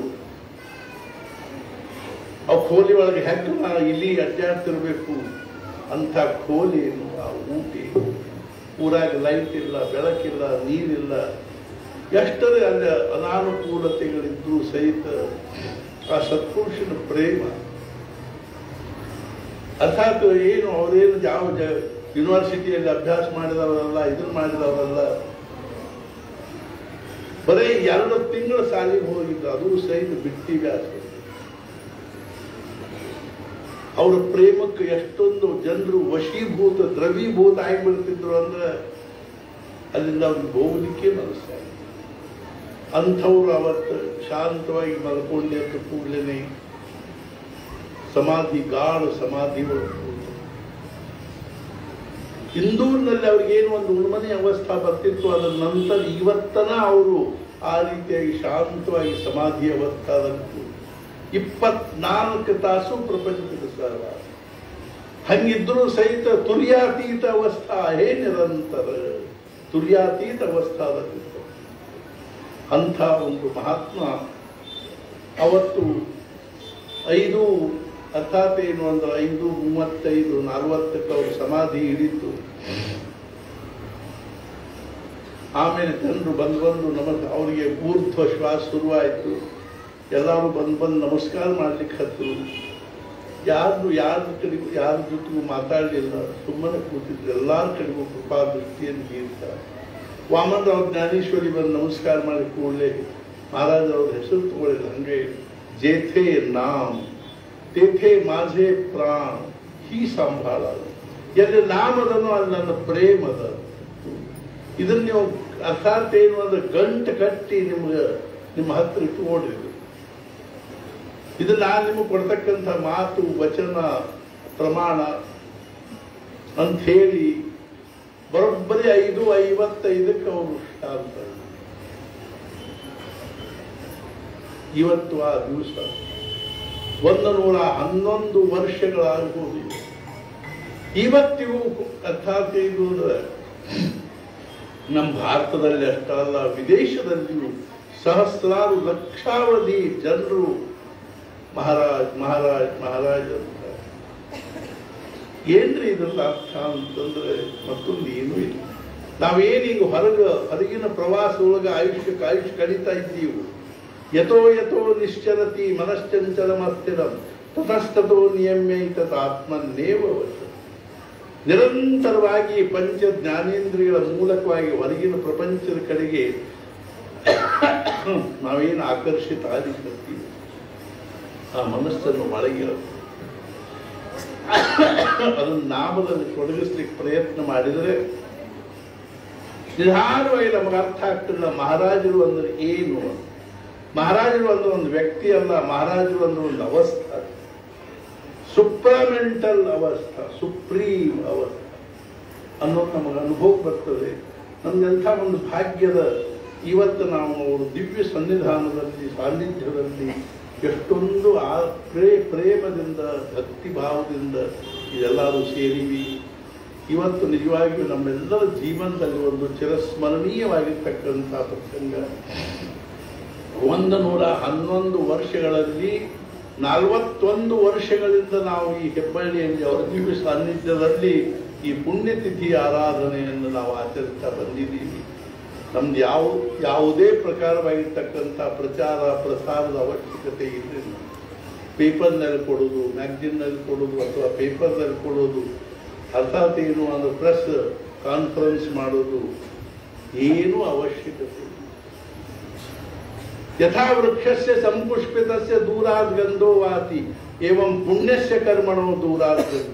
ಯಾವ ರೀತಿಯಾಗಿ ನಮ್ಮ ಹಿತ್ತಲದಲ್ಲಿ 4 ಗೋಡೆಗಳ ಮಧ್ಯದಲ್ಲಿ ಒಂದು ಮಲಗಿ ಬಳ್ಳಿ ಹಚ್ಚಿದ್ವಿ, ಅದು ದೊಡ್ಡದಾತು, ಅದರ ಸಮೃದ್ಧವಾಗಿ ಹೂ ಬೆಳೆದು ಹೂ ಆದು ಅಂದ್ರೆ ಅದರ ಸುಗಂಧ ವಾಸನೆ ಹಂಗೆ ಎಲ್ಲ ಕಡೆಗೂ ಹರಡ್ತದನೋ ಹಂಗೆ ನಾವು ಇಲ್ಲಿ ಆ ಸದ್ಗುರುಗಳ ದಿವ್ಯ ಸಾನ್ನಿಧ್ಯದಲ್ಲಿ ಕೂತು ನಾವು ಯಾವ ಭಗವಂತನ ನಾಮಸ್ಮರಣೆ ಮಾಡ್ತೀವಿ, ಉಪಾಸನೆ ಮಾಡ್ತೀವಿ, ಪೂಜಾ ಪಾಠ ಪಾರಾಯಣ ಜಪ ತಪ, ಅದೇ ರೀತಿಯಾಗಿ ಯಜ್ಞ ಯಾಗ ಸತ್ಸಂಗ ಇತ್ಯಾದಿಗಳನ್ನು ಮಾಡ್ತೀವಿ, ಅದರ ಸುಗಂಧ ವಾಸನೆ ಇಡೀ ವಿಶ್ವವನ್ನು ವ್ಯಾಪಿಸಿಬಿಡ್ತದೆ ಅನ್ನೋರಿಗೆ ಎಲ್ಲಷ್ಟು ಸಿಗುತ್ತೆ. ಮಹಾರಾಜರು ಒಂದು ನಾಮದ ಒಂದು ಪ್ರಭಾವ ಎಂತಂಕ ಆಗ್ತದೆ ಅಂದ್ರೆ ಆಕಾಶಗಂಗಾ, ಆಕಾಶದಲ್ಲಿರ್ತಕ್ಕಂಥ ಏನು ಆಕಾಶಗಂಗಾ ಅದರ ಮ್ಯಾಲೂ ಸಹಿತ ಭಗವಂತನ ನಾಮದ ಪ್ರಭಾವ. ಆದ್ರಿಂದ ನಮಗೆ ಎಲ್ಲೆಲ್ಲೂ ಇದರ ಪ್ರಚಾರ ಪ್ರಸಾರದ ಅವಶ್ಯಕತೆ ಇಲ್ಲ. ಇಂಥ ಒಂದು ದಿವ್ಯವಾಗಿರ್ತಕ್ಕಂಥ ವಾತಾವರಣ, ದಿವ್ಯವಾಗಿರ್ತಕ್ಕಂಥ ಸಾನ್ನಿಧ್ಯ ನಾವು ಪ್ರಾಪ್ತ ಆದಾಗ ನಮ್ಮ ಜನ್ಮ ಸಾರ್ಥಕ ಆಯ್ತು ಅಂತ ಅನಿಸ್ಬೇಕು. ಈಗಾಗಲೇ ಬಹಳ ಸಮಯ ಆಗ್ತಾ ಇದೆ. ಹಿಂಗಾಲಿರದ ಸಾಂಪ್ರದಾಯಿಕ ಭಿಕ್ಷಾ ಅಂತ ಯಾರೂ ದಯವಿಟ್ಟು ಸ್ವಲ್ಪವೂ ಗದ್ದಲ ಮಾಡಲ್ದಾನೆ. ನಿಮಗೆಲ್ಲರಿಗೂ ಅದನ್ನು ಈಗ 40 ವರ್ಷಗಳಿಂದ ಅನುಭವ ಇದೆ. ಗುರುಪೌರ್ಣಿಮೆ ಮತ್ತು ಪುಣ್ಯತಿಥಿ ದಿವಸ ಆದ್ದರಿಂದ ತಾವೆಲ್ಲರೂ ಹಿಂಗೆ ಸಾಲಾಗಿ ನಿಂತರೆ ಅರ್ಥಾತ್ ನಾವು ಜೋಳಿಗೆ ಹಾಕ್ಕೊಂಡು ಹೆಗಲಿಗೆ ಇನ್ನೆಲ್ಲರ ಮಧ್ಯದಲ್ಲಿ ಬರ್ತೀವಿ. ಅರ್ಥಾತ್ ಏನು ಅಂದ್ರೆ ನಿಮಗೆ ಸಹಜವಾಗಿ ಆ ಜೋಳಿಗೆ ಒಳಗೆ ಏನಾದರೂ ಮಹಾರಾಜನಿಗೆ ಭಿಕ್ಷಾ ಹಾಕಬೇಕು ಅಂತ ಅನಿಸಿದ್ದನ್ನು ನೀವು ಹಾಕಬೇಕು. ಅದಕ್ಕಾಗಿ ಯಾರಿಗೂ ಆಗ್ರಹ ಇಲ್ಲ, ಯಾವುದೇ ರೀತಿಯಾಗಿ ಅದಕ್ಕಾಗಿ ಇದು ಇಲ್ಲ. ಅರ್ಥಾತ್ ಮಹಾರಾಜರ ಒಂದು ಪದ್ಧತಿ ಅದ, ಮಹಾರಾಜರ ಸಂಪ್ರದಾಯದ ಪದ್ಧತಿ ಅದ, ಅದಕ್ಕನುಸಾರವಾಗಿ ನಾವು ಬರ್ತೀವಿ. ಅದಾದ ಮೇಲೆ ನೈವೇದ್ಯ ಆರತಿ ಆಗ್ತದೆ. ಯಾವುದೂ ರೀತಿ ಇನ್ನೇನು ಬಹಳ ತಡಾತು ಪಡಾತು ಅನ್ನುವಂಥ ಪ್ರಶ್ನೆ ಇಲ್ಲ. ಇವತ್ತಿನ ದಿವಸ ನಾವು ಮಹಾರಾಜರ ಒಂದು ಸಾನ್ನಿಧ್ಯದಲ್ಲಿ ಅವರ ಒಂದು ಅಲೌಕಿಕವಾಗಿರ್ತಕ್ಕಂಥ ಚಿಂತನೆ, ಅವರ ಕಾರ್ಯ, ಅವರ ಒಂದು ಸಾನ್ನಿಧ್ಯದ ಗಾಢವಾದ ಅನುಭವದಲ್ಲಿ ನಾವು ಇವತ್ತಿನ ದಿವಸ ಕಳೆದು ನಮ್ಮ ಜೀವನದಲ್ಲಿ ನಾವು ಬಹಳಷ್ಟು ಮಾರ್ಗದರ್ಶನವನ್ನು ಅರ್ಥಾತ್ ಏನು ಅಂದ್ರೆ ಮಾಡ್ತಾ ಅವರನ್ನ ನಮ್ಮ ಪ್ರಪಂಚ ಅನ್ನುವಂಥ ನಾವಿನ ಚುಕ್ಕಾಣಿ ಅವ್ರ ಕೈಯಾಗ ಕೊಟ್ಟು ನಮ್ಮ ಪ್ರಪಂಚ ಅನ್ನುವಂಥ ರಥದ ಅರ್ಥಾತ್ ಏನು ಕುದುರೆ ಒಂದು ಇದನ್ನು ಅವ್ರ ಕೈಯಾಗ ಕೊಟ್ಟು ನಾವು ಶಾಂತವಾಗಿ ಸಮಾಧಾನದಿಂದ ಭಗವಂತನ ನಾಮಸ್ಮರಣೆ ಮಾಡಿಕೊಂಡು ಇದ್ದದ್ದಾದರೆ ನಮ್ಮ ಜೀವನ ನಿಜವಾಗಿಯೂ ಧನ್ಯದ. ಮಹಾರಾಜರ ಬಗ್ಗೆ ಎಷ್ಟು ಹೇಳಿದರೂ ಕಡಿಮೆ. ಮಹಾರಾಜರ ವಿಚಾರ ಅಂತಂದ್ರೆ ಅರ್ಥಾತ್ ಏನು ಅಂದ್ರೆ ಅದೊಂದು ದೊಡ್ಡ ಪ್ರಕಾರದಿಂದ ಅದೊಂದು ಆಧ್ಯಾತ್ಮಿಕ ವಿಶ್ವಕೋಶ, encyclopaedia spiritual thoughts, spiritual life ಹೆಂಗೋ ಹಂಗೆ ಇರುವಂಥ ಒಂದು ಸತ್ಪುರುಷ ನಾವು ಪ್ರಾಪ್ತ ಆದಂಥ ಬಹಳ ದೊಡ್ಡ ಭಾಗ್ಯದ. ಅರ್ಥಾತ್ ಏನು ಅಂತಂದ್ರೆ ದುರ್ಲಭಂ ತ್ರಯಮೇವೈತ ದೈವಾನುಗ್ರಹ ಹೇತುಕಂ. ನಮ್ಮ ಜೀವನದಲ್ಲಿ ಭಗವಂತನ ಅನುಗ್ರಹನ ಮಾತ್ರ, ಅನುಗ್ರಹ ಇಲ್ಲದೆ ಪ್ರಾಪ್ತವಾಗಲಿಕ್ಕೆ ಅತ್ಯಂತ ದುರ್ಲಭವಾಗಿರ್ತಕ್ಕಂಥ 3 ವಸ್ತು ಅವ: ಮನುಷ್ಯತ್ವಂ, ಮುಮುಕ್ಷುತ್ವಂ, ಮಹಾಪುರುಷ ಸಂಶ್ರಯ. ಮನುಷ್ಯತ್ವ, ಮುಮುಕ್ಷುತ್ವ ಮತ್ತು ಮಹಾಪುರುಷರ ಸಹವಾಸ, ಸದ್ಗುರುಗಳ ಸಾನ್ನಿಧ್ಯ ಪ್ರಾಪ್ತ ಆಗೋದು ಬಹಳ ದುರ್ಲಭವಾದ್ದು. ಇದನ್ನು ನಾವು ತಿಳ್ಕೊಂಡು ನಾವೇನು ಮಾಡಬೇಕು ಅಂದರೆ ಭಗವಂತನ ನಾಮಸ್ಮರಣೆ ಮಾಡಬೇಕು. ಅದು ಒಂದೇ ನಮಗೆ ಉದ್ಧಾರ ಮಾಡ್ತಕ್ಕಂಥದ್ದು.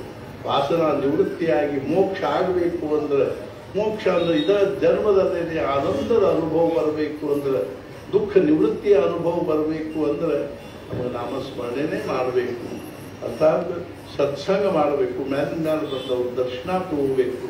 ಅರ್ಥಾತ್ ನಾವು ಹುಬ್ಬಳ್ಳಿ ಧಾರವಾಡ ಶಹರಗಳಲ್ಲಿ ಎಕ್ಸ್ರೇ ಸೆಂಟರ್ ಇರ್ತಾವೆ. ಅಲ್ಲಿ ಅವ್ರು ಏನು ಮಾಡ್ತಾರೆ, ಒಳಗೆ ದೋಷ ಏನದ ಅನ್ನೋದು ತೆಗೆದು ನಿಮಗೆ ಫಿಲ್ಮ್ನಾಗ ಕೊಡ್ತಾರೆ. ಅದು ಈ ಎಕ್ಸ್ರೇ ಸೆಂಟರ್ ಹೆಂಗದ ಅಂದರೆ ಅದ್ರ ಮುಂದೆ ಕೂತೀವಿ ಅಂದರೆ ಅರ್ಥಾತ್ ಅದು ನಮ್ಮ ಅಂತಃಕರಣದಲ್ಲಿ ಎಕ್ಸ್ರೇ ಬಿಟ್ಟು ಅದೇನು ಮಾಡ್ತವೆ, ಒಳಗಿನ ದೋಷಗಳನ್ನು ತೆಗೆದು ಹಾಕಿ ಅಂಥ ಒಂದು ಎಕ್ಸ್ರೇ ಸೆಂಟರ್ ಸದ್ಗುರುಗಳ ಸಾನ್ನಿಧ್ಯ, ಸತ್ಪುರುಷರ ಸಾನ್ನಿಧ್ಯದಲ್ಲಿ ಇರ್ತದೆ. ನಾವು ಬಂದು ಸುಮ್ಮನೆ ಅವ್ರ ಮುಂದೆ ಕೈ ಮುಕ್ಕೊಂಡು ಕೂತ್ರೆ ಸಾಕು, ನಮ್ಮ ಅಂತಃಕರಣ ದೋಷಗಳು ನಿಧಾನವಾಗಿ ಕಡಿಮೆ ಆಗಲಿಕ್ಕತ್ತಾವ. ಸತ್ಸಂಗತ್ವೇ ನಿಸ್ಸಂಗತ್ವ, ನಿಸ್ಸಂಗತ್ವೇ ನಿರ್ಮೋಹತ್ವ, ನಿರ್ಮೋಹತ್ವೇ ಈ ಅರ್ಥಾತ್ ಏನು ಅಂದ್ರೆ ನಿಶ್ಚಲ ತತ್ವ, ನಿಶ್ಚಲ ತತ್ವೇ ಜೀವನ್ ಮುಕ್ತಿ.